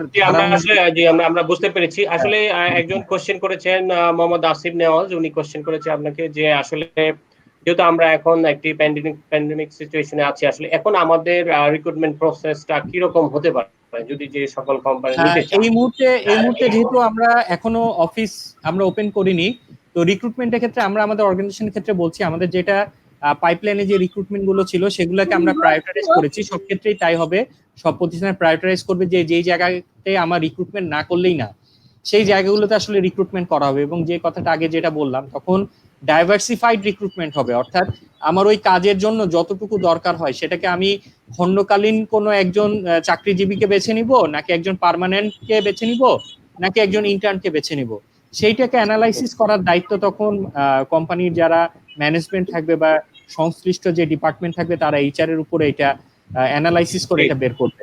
তো আমরা এই ক্ষেত্রে আমরাও সেভাবে করে কাজ করছি এবং আমরা ইন্টারভিউ গুলো নিচ্ছে এখন হচ্ছে অনলাইন বেসিসে নিচ্ছে এবং আমরা ওই অ্যানালাইসিস করে রিক্রুটমেন্টটা করছি যে একটা এমপ্লয়কে রিক্রুট করার পরে যখন কাজ শেষ হবে তাকে যদি আমরা কোম্পানি থেকে ছাঁটাই করে দেই বা সেটা করে তার ক্যারিয়ারে হ্যাম্পার হবে। তো আমরা আসলে ক্যারিয়ার প্ল্যানিংটা না করে এই মুহূর্তে কাউকে রিক্রুট করতে চাচ্ছি না। জি জি জি জি, thank you mister Asif Hossain. জি জি, একজন আমরা এখন যেতে চাচ্ছি মিস্টার ফখরুল ইসলাম হিমেল। আবু সিয়াম নামে একজন কোশ্চেন করেছে, what are the main drawbacks and hinder facing the both students and teacher during online class. Just দুই একটা লিমিটেশন যদি বলেন, যেটা এই লিমিটেশনটা আসলে আমরা কিভাবে ওভারকাম করতে পারি। আমরা জানি প্রত্যেকটা সিস্টেম বা সাব সিস্টেমের সাম লিমিটেশন আছে, কিছু ড্রব্যাকস আছে।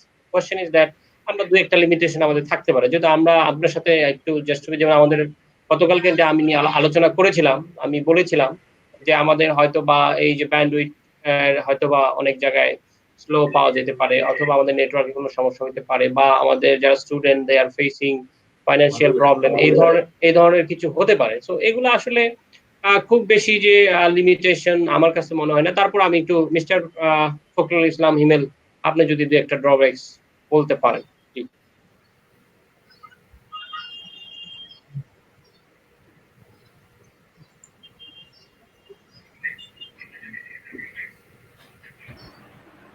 জি, ধন্যবাদ। আসলে আমাদের দেশের যে ড্রব্যাকসটা বললাম, যে আমাদের দেশে এখন অনলাইন শিক্ষা কার্যক্রম কিন্তু এখানে ফিজিক্যাল যে ক্লাসরুম আছে তার থেকে অবশ্যই ডিফারেন্ট। ফিজিক্যাল ক্লাসরুমে আপনার টিচারের অ্যাক্টিভ একটা পার্টিসিপেশন থাকে, যেখানে শিক্ষার্থীদের আসলে সহায়ক একটা ভূমিকা থাকে। কিন্তু অনলাইন কার্যক্রমে কিন্তু দুইটা পক্ষকেই এগিয়ে আসতে হয়। এখন যেহেতু এটা ডিস্টেন্স লার্নিং, এখন কারণ আমি ক্লাসে একজনের আই কন্ট্যাক্ট আর বডি ল্যাঙ্গুয়েজ দেখে কিন্তু বুঝতে পারি সে পড়াটা বুঝছে কিনা, আমি তাকে ফিডব্যাকটা আবার দিতে পারি। কিন্তু অনলাইনে যদি সে এগিয়ে না আসে, তার থেকে যদি ফিডব্যাক না আসে, কিন্তু আমরা কিন্তু সেটা বুঝতে পারি না। সুতরাং এখানে শিক্ষার্থীদের আগের যে ভূমিকা ছিল তার থেকে তারা সরে আসতে হবে, এটা একটা বিষয়। আরেকটা বিষয় হচ্ছে আমাদের দেশের যে টেলিকমিউনিকেশনের যে ফিজিক্যাল ইনফ্রাস্ট্রাকচার, সেটাতে কিন্তু আসলে দুর্বলতা আছে। আমি এখন কথা বলছি, আমার বাসায় ওয়াইফাই আছে, কিন্তু আমি যদি আমার গ্রামের বাড়িতে যাই, সেখানে কিন্তু আমি ঘর থেকে ইভেন ফোনে, স্মার্টফোনে কথা বলতে পারি, জাস্ট কথা বলতে পারি না। তখন ওই জায়গাতে কিন্তু আমাদের দেখা গেছে সরকার একটু হয়তো যোগাযোগ মন্ত্রণালয়, টেলিকমিউনিকেশন মন্ত্রণালয় বা যে টেলিফোন অপারেটরগুলো আছে তাদের সাথে যোগাযোগ করে বর্তমান অবস্থায় কিন্তু, যেহেতু পুরো দেশেই একদম মাধ্যমিক, টারশিয়ারি লেভেল থেকে শুরু করে সব জায়গায় কিন্তু অনলাইন কার্যক্রম শিক্ষা শুরু হয়েছে, সেখানে একটি পদক্ষেপ নেওয়া যেতে পারে। আরেকটা বিষয় হচ্ছে, আমরা অনেকেই একটু টেকনোলজিক্যালি হ্যান্ডিক্যাপড, আসলে টেক সেভি না। বিশেষ করে আপনি আমার বলতে দিলে নেই, আমি কিছু পত্রপত্রিকায় দেখলাম কিছু কিছু বিশ্ববিদ্যালয় অধিকাংশ শিক্ষক আপনার অনলাইন ক্লাসের শিক্ষকরাই আগ্রহী না। সেটা আসলে ওই যে মেন কারণ হচ্ছে, আসলে এটা একটা ভীতি কাজ করে আমাদের, যে আমরা এখন ফিজিক্যাল ক্লাসরুম থেকে কিভাবে যাব। হয়তো হ্যাঁ, কিছু শিক্ষক হয়তো অবশ্যই তারা tax savvy, but it doesn't mean that সবাই এক না। আমি বুঝতে পারছি আপনার কোশ্চেনটা আমি বুঝতে পারছি। আসলে এটা অত্যন্ত দুঃখজনক, কারণ এডুকেশন এটা বেসিক নিড আমাদের, বোথ স্টুডেন্ট আর টিচার এটা প্রদান করবে, স্টুডেন্ট এটা গ্রহণ করবে। আসলে এখানে কোনো ডেমোক্রেসি চলে না, নিতে পারবে না, বিষয়টা সেরকম না। একটা প্রবলেম থাকে, এটা সলভ করে আমাকে কিন্তু আগায় যেতে হবে, কারণ আমরা এখন একটা প্যান্ডেমিক সিচুয়েশনে আছি। আর কোনো ধরনের এখন যদি ফিজিক্যাল এডুকেশন বা ইনস্ট্রাকশনাল বেস যদি আমরা এডুকেশনে যাই, তাহলে কিন্তু বোথ স্টুডেন্ট টিচার আমরা ইনফেক্টেড হতে পারি। তো এই বিষয়গুলো আসলে নজর রাখা উচিত। আর আমরা ব্যক্তিগত মনে করি যে এটা আসলে একটি টেকনিক্যাল ইস্যু না, it should be the focus on the actually psychological issue. এই চ্যালেঞ্জটা আমি কিভাবে নিতে পারবো, ওভারকাম করতে। রাইট। তো এখন আমি যদি ছাত্র এবং শিক্ষক তাদের দুইটা পক্ষে আপস্কিলিং করা লাগে এই ব্যাপার।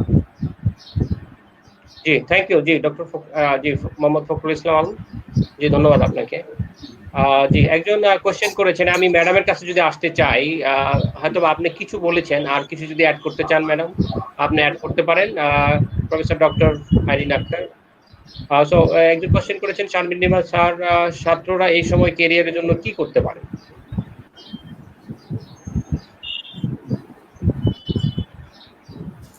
মিউট হয়ে আছে সম্ভবত ম্যাডাম আপনার মাইকটা। জি জি জি জি জি জি এখন ঠিক আছে। আমি অলরেডি আলোচনা করেছি যে ছাত্রদের এই সময়টাকে কাজে লাগাতে হবে। সেই কাজে লাগানোটা তারা অনলাইন বিভিন্ন কোর্স করতে পারে। ইভেন আপনার ভালো মুভি দেখতে পারে। আমরা যদি মুভির কথাও বলি, মুভি কিন্তু একটা সমাজকে রিপ্রেজেন্ট করে। বিভিন্ন সময়ের যদি আমরা মুভি দেখি সেটাও কিন্তু আমাদের অনেক কিছু শেখায়। ভালো বই পড়তে পারি, অনলাইনে এখন বই পাওয়া যায়। তো নিজেকে তৈরি করা, নিজেকে সময়টাকে কিভাবে কাজে লাগানো, এটা পারসন টু পারসন আপনার কিছুটা ভ্যারি করে।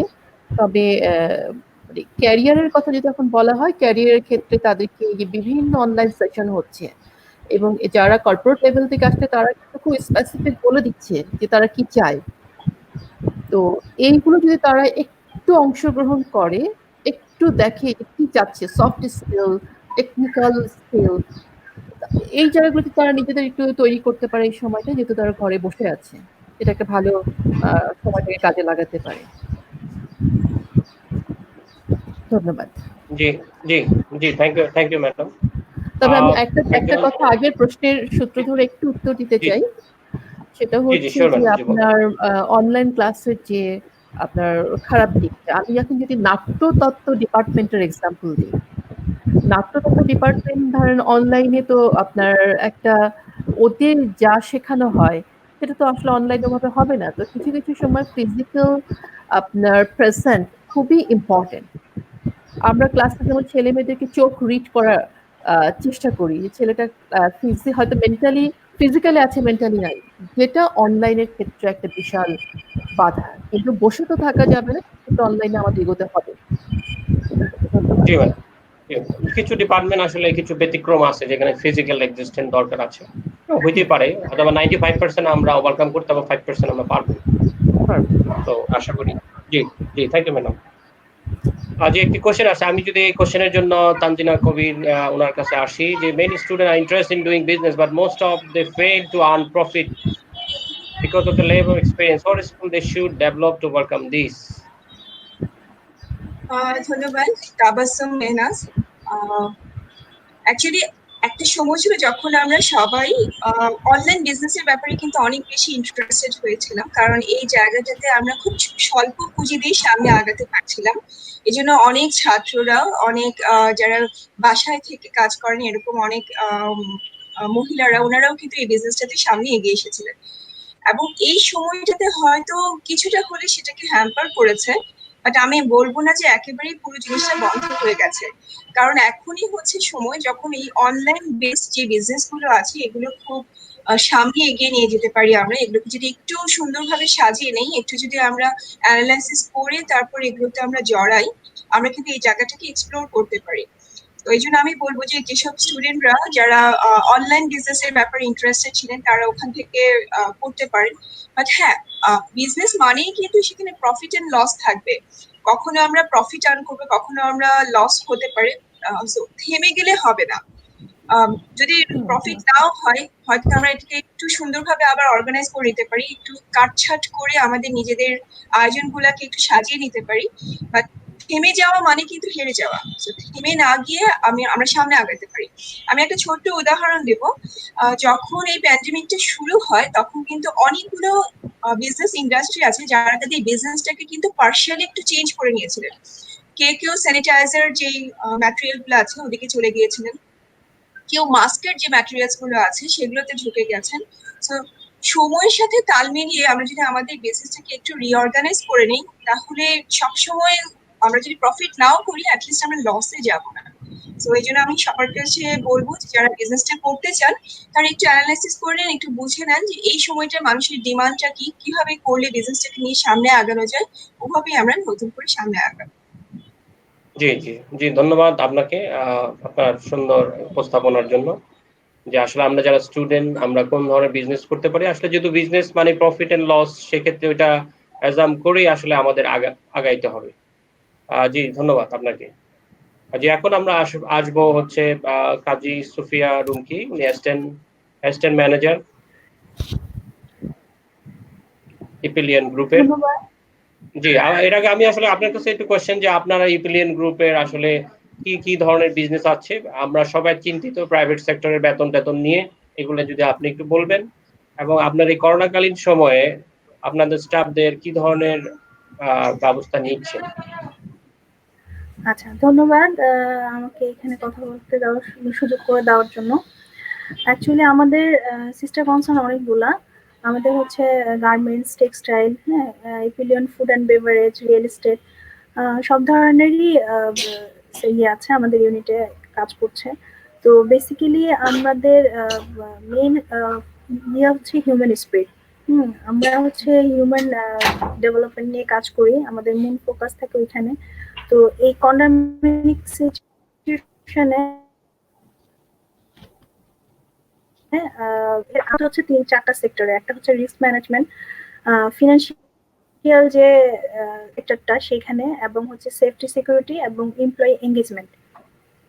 তো সেক্ষেত্রে আমাদের একটা ক্রাইসিস ম্যানেজমেন্ট একটা টিম গঠন করা হয়েছে, যেখানে 24 আওয়ার্স ডক্টরস অ্যাভেলেবেল। যেখানেই যা কোনো প্রবলেম হচ্ছে, সেটা এমপ্লয়ি বা এমপ্লয়ির ফ্যামিলি রিলেটেড, তারা হচ্ছে সেখানে চলে যাচ্ছে। সব ধরনের সাপোর্ট নিয়ে আমরা সেফটি সিকিউরিটি প্রোভাইড করছি। দেন হচ্ছে ফিনান্সিয়াল বিজিএমই থেকে বা বিকেএমই থেকে যেই সার্কুলার আসতেছে সেই অনুযায়ী পেমেন্টের যে ব্যাপারটা সেটা মিট আপ করা হচ্ছে, এবং এমপ্লয়ি যে এঙ্গেজমেন্টের ব্যাপারটা আমরা কিছু হচ্ছে আমরা বাসা থেকে অফিস করছি, হোম অফিস, সব এমপ্লয়িকে মানে কাজের মধ্যে ইনভলভ রেখে যে প্রসিডিওর গুলো মেনটেন করা সেগুলো করা হচ্ছে।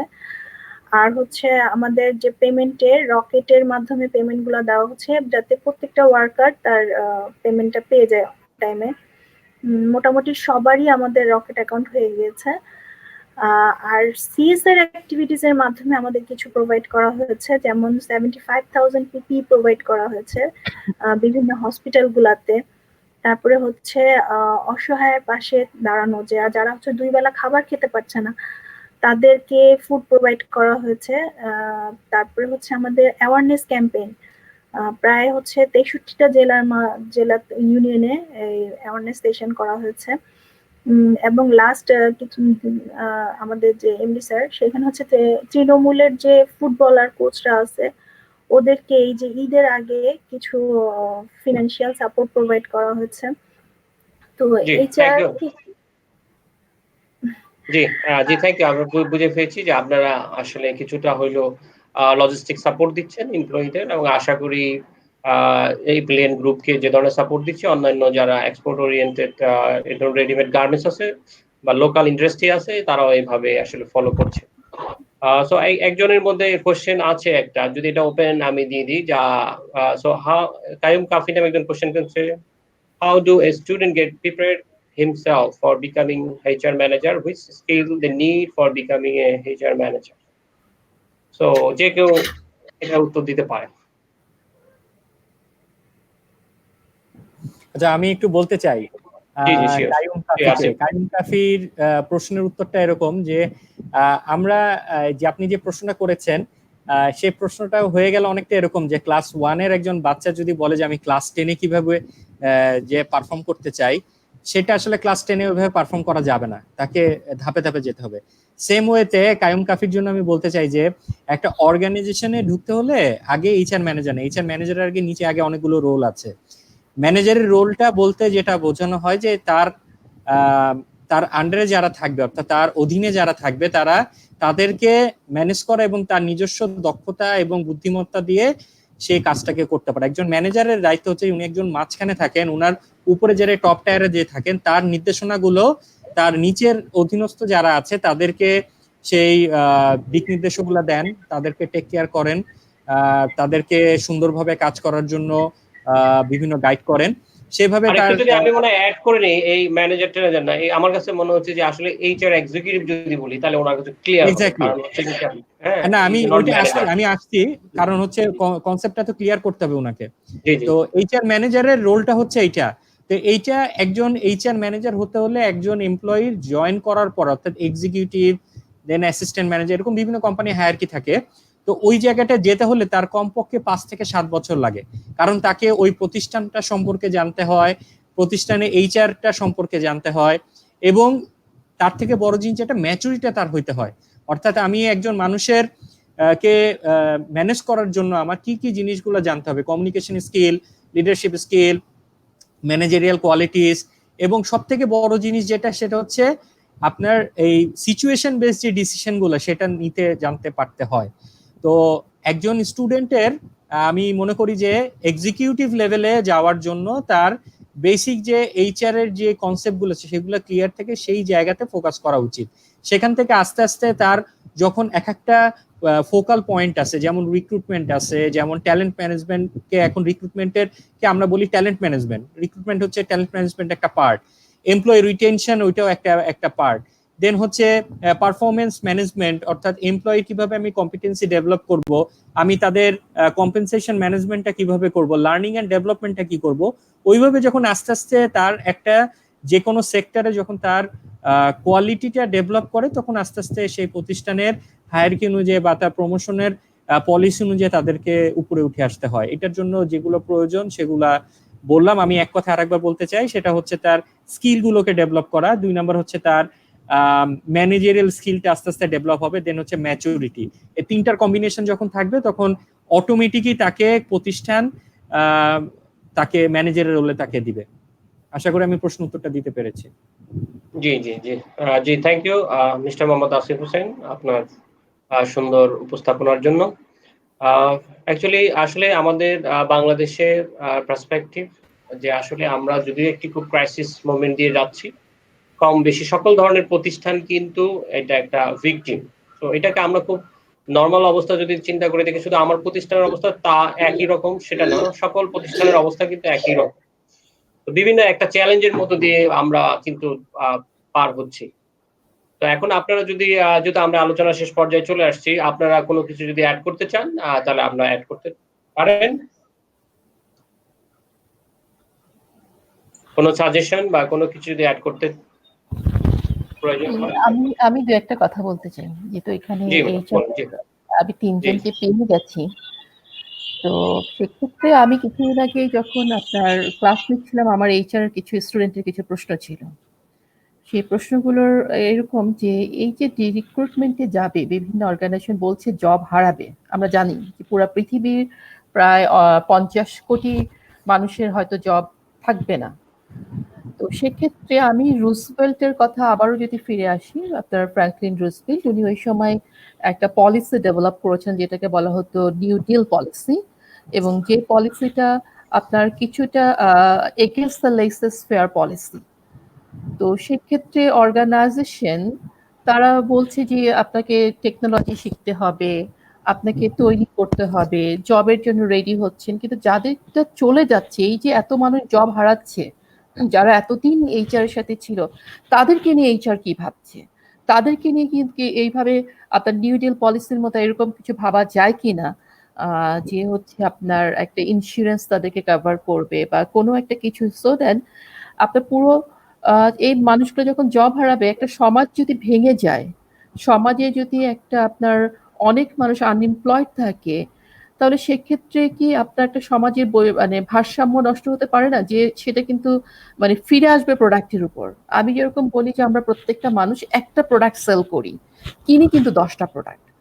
তো আমার প্রোডাক্টটা যদি মার্কেটে সেল না হয়, আমি অল্প মানুষ রাখলাম, রেখে হচ্ছে আমি আপনার সেই জায়গাটায় থাকলাম, কিন্তু সেটা জায়গা থেকে এইচআর ভাবতে, যেমন আমি আপনাদের বলি যে কিছুদিন আগে আলমগীর ভাই আপনার এসিআর কনজিউমার প্রোডাক্টের ব্র্যান্ডের জিএম, তো উনি একটা বলেছে যে আগে বাঁচতে হবে আমাদের।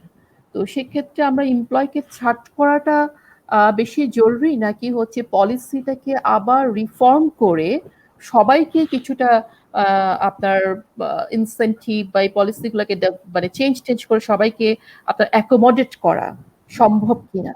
হ্যাঁ, এবং নিউডি পলিসিতে একটা আরেকটা জিনিস ছিল, সেটা হচ্ছে যে every policy majority will be আপনার control by the government, so that আপনার প্রত্যেকটা মানুষ আনএমপ্লয়মেন্ট রেটটাকে কমানো যায়। হয়তো এমন হতে পারে যে যে কাজটা আগে মানুষ 10 ঘন্টা করতো সেটা এখন আপনার 6 ঘন্টা করে করবে, কিন্তু 2 জন করবে। এইভাবে কি পলিসিকে রিফর্ম করা যায় না কিনা, কারণ আমাদের সমাজকে নিয়েও ভাবার একটা বিষয় থাকতে হবে। এটা শুধু মাইক্রো লেভেলে ভাগলে হবে না, আমাদের ম্যাক্রো লেভেলটাও চিন্তা করা দরকার। আমি 3জন এখানে আছে, 3জনের যে কেউ উত্তর দিতে পারে, কারণ এইচআর এর পড়াতে গিয়ে these are the some of the questions আমাকে স্টুডেন্টদের সামনে ফেস করতে হয়।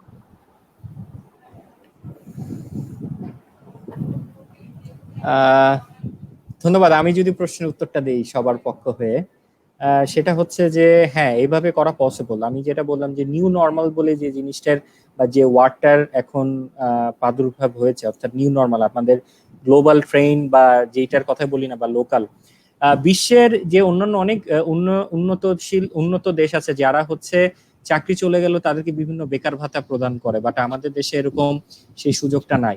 তো সেক্ষেত্রে আমাদের যেটা আপনি বললেন যে একটা প্রোডাক্ট সেল করলে 10টা, একটা প্রোডাক্ট সেল করছি বাট প্রোডাক্ট কিনছি 10টা, তো সেটা আসলেই যে আমরা যদি এই কোম্পানির যে প্রোডাক্টগুলো, শুধুমাত্র আমি টেলিকম ইন্ডাস্ট্রি বলবো না, বিভিন্ন জায়গার যে প্রোডাক্টগুলো আছে কনজিউমার প্রোডাক্ট, আমি যদি সেখানে মানব সম্পদকে কমিয়ে দেই বা সেটাকে প্রপার ডিস্ট্রিবিউশন না করি, আমরা শুধু আমাদের প্রফিটের কথাই চিন্তা করি, সামাজিকভাবে কিছু দায়বদ্ধতা আমাদের প্রত্যেকটা মালিক বা এইচআর এর বা অন্যান্য সবার ক্ষেত্রেই আছে।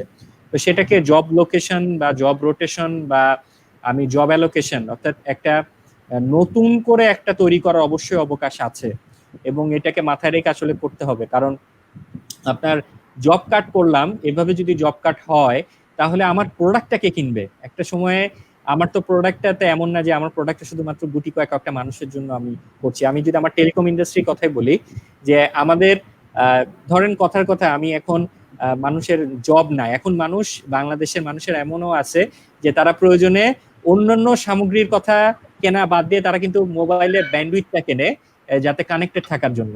তো এমন একটা সময় আসবে যখন তাদের নেসেসিটি, অর্থাৎ যে নেসেসিটি যে জিনিসগুলো আছে সেটাকে কেনাটাই যখন সার্ভাইভাল কল হয়ে যাবে, তখন কিন্তু সে তখন ইন্টারনেট ব্যান্ডউইথটা প্রকিউর করবে না। সে তখন চিন্তা করবে যে আমি কতটুকু কম সময়ে ফোন বা আমি ব্যান্ডউইথটাকে ইউজ করে আমি এটাকে প্রকিউর করতে, মানে আমার কাজে লাগাতে পারি।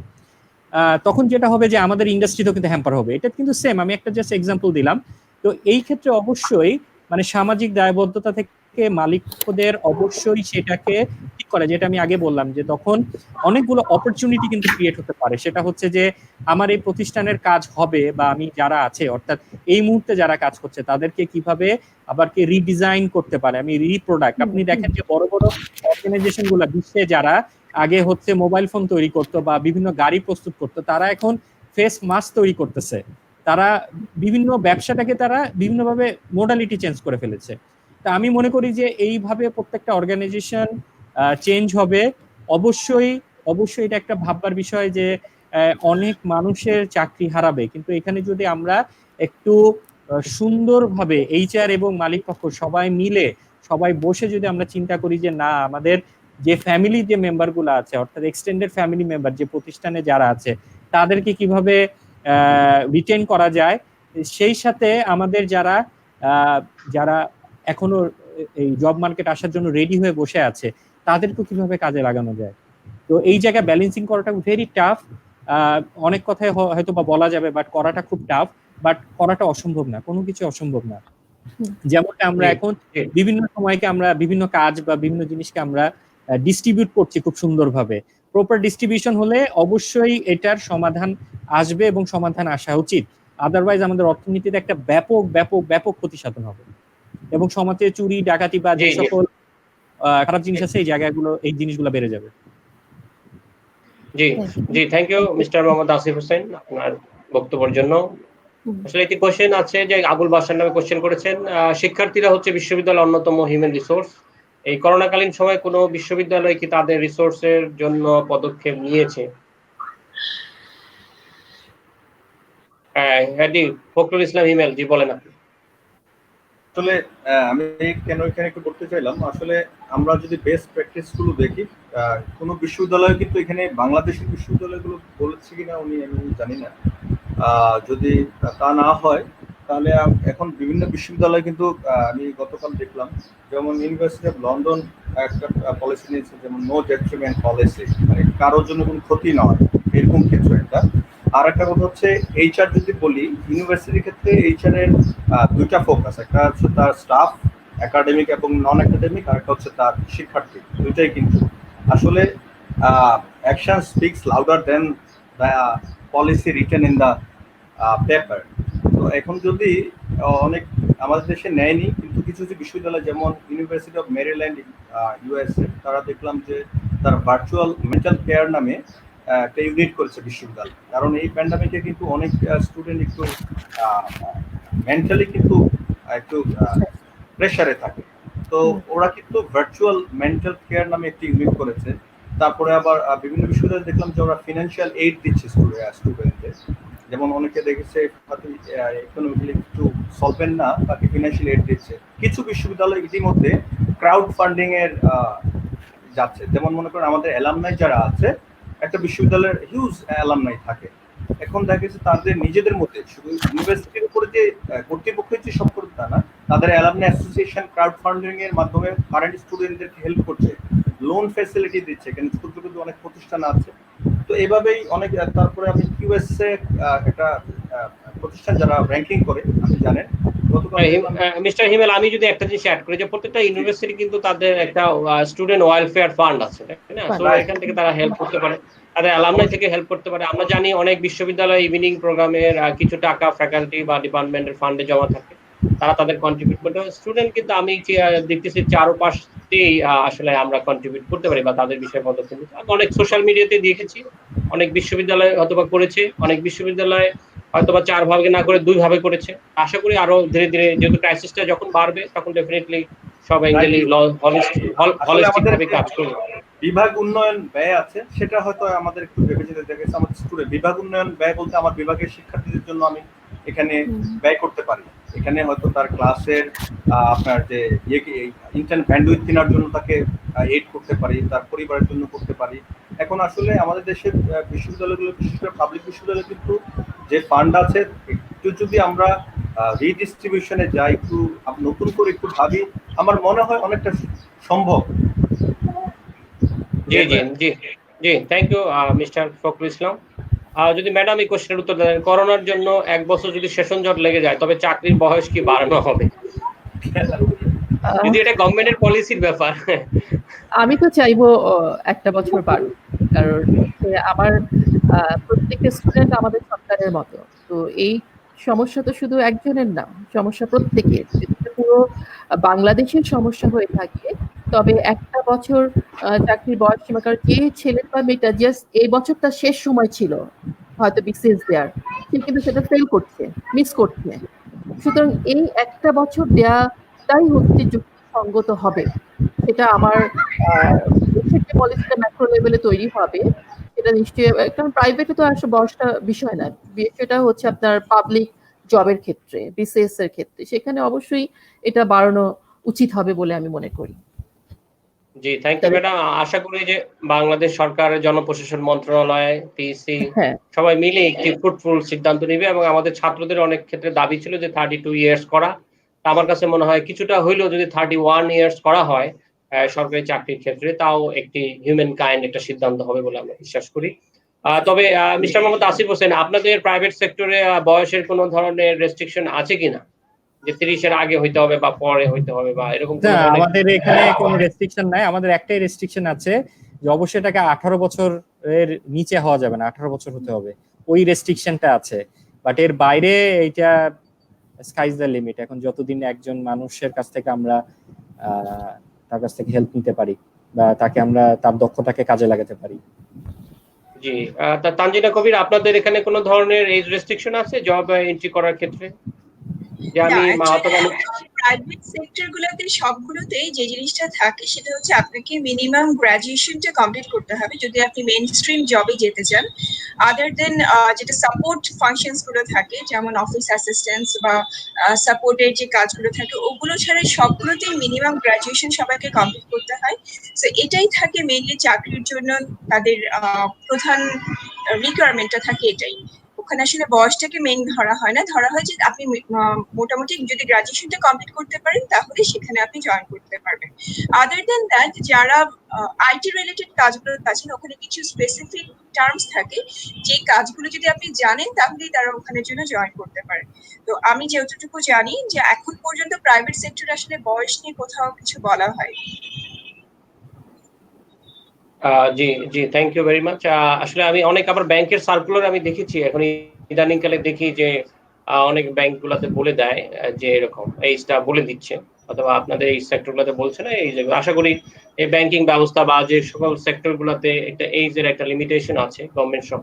আশা করি এই করোনার ক্ষেত্রে আমাদের সকল ছাত্রছাত্রীদের এইজটা খুব মানবিক বিষয় হিসেবে দেখবেন বলে আমরা বিশ্বাস করি। আসলে আমরা এতক্ষণ আমরা আলোচনায় ছিলাম করোনা চলাকালীন এবং পরবর্তীতে আপনার প্রতিষ্ঠানে মানব সম্পদের ভূমিকা বিষয়ে আমাদের সাথে এতক্ষণ ফ্রুটফুল, আমরা মনে করি যেটি খুবই একটা ফ্রুটফুল আলোচনা হয়েছে। আমি ধন্যবাদ কৃতজ্ঞতা জানাতে চাই professor doctor Arin Akter, IBA Jahangirnagar University. আমাদের সাথে সংযুক্ত ছিলেন mister Mohammad Asif Hossain, head of HR Summit Communications. আমাদের সাথে আরো সংযুক্ত আছেন Tanzina Kabir, head of HR Next Bangladesh, এবং আমাদের মিস রুমকি এস্টার ম্যানেজার এপিলিয়ন গ্রুপ। সবাইকে আসলে আমি ধন্যবাদ কৃতজ্ঞতা জানাচ্ছি। আশা করি বাংলাদেশের আমাদের যে ওভার পপুলেটেড পিপল আছে, এখানে মানুষ আছে, তো তারা অবশ্যই আমরা সকল সেক্টরে সকল মানুষকে আমরা মানব সম্পদে পরিণত করতে পারবো, এবং আমাদের নতুন প্রজন্ম একটি চলন্ত গতিতে আরো কিছু টেকনোলজিক্যাল এই অনলাইন সিস্টেম বিভিন্ন ধরনের টেকনোলজিক্যাল বিভিন্ন কিছু এর মধ্যে করোনাকালীন সময় নলেজ গ্যাদারিং করবে, এবং আমাদের যারা বিশ্ববিদ্যালয়ের গ্র্যাজুয়েট আছে তারা এই সময়টাকে একটা অপরচুনিটি হিসেবে তাদের জবের ক্ষেত্রে বা কম্পিটিটিভ জবের ক্ষেত্রে তাদের প্রস্তুত করবে। এবং বিসিএস সহ যত সরকারি সেক্টরে জব আছে, অটোনোমাস বডিতে জব আছে, এবং আমাদের সকল ছাত্রছাত্রী বা গ্র্যাজুয়েটদের তারা যাতে মানবিক হিসেবে তাদের এই 1 বছরের একটি তাদের 31 ইয়ার্স তাদের জবটা যদি এজটা বাড়ানো হয় তাহলে মনে হয় তাদের জন্য কিছুটা হইলেও বাসায় বসে শান্তি একটা পরিবেশ থাকবে। এবং আমরা সবচেয়ে বড় একটি কিন্তু চ্যালেঞ্জের মধ্যে যাচ্ছি, সেটা হচ্ছে স্ট্রেস। হ্যাঁ, আমরা অনেক সময় বলেছি, ম্যাডামও জানেন, ম্যাডামও পড়ান স্ট্রেস ম্যানেজমেন্ট। এখন বাসায় থেকেও আমরা কিন্তু একটা স্ট্রেস পার করছি, সেটা বহুত স্টুডেন্ট, টিচার্স, যারা আমাদের সারা বাংলাদেশের লোকজন রয়েছে। হ্যাঁ, তবে সবচেয়ে ফ্রুটফুল সিদ্ধান্ত হচ্ছে এখানে আসলে ফ্যামিলির প্রত্যেককেই আমরা যাতে প্রত্যেকে আমরা সাপোর্ট দিতে পারি, ওই ধরনের একটা পরিবেশ আমরা বাসা থেকে অফিস পর্যন্ত সবাই ক্রিয়েট করি। সবাই আপনারা ভালো থাকবেন, সুস্থ থাকবেন, এবং আমরা দোয়া করি বাংলাদেশ ও সারা ওয়ার্ল্ড যাতে এই করোনা মুক্ত হয়। জি, সবাইকে আসসালামু আলাইকুম এবং ধন্যবাদ। ধন্যবাদ। ধন্যবাদ আপনাকে।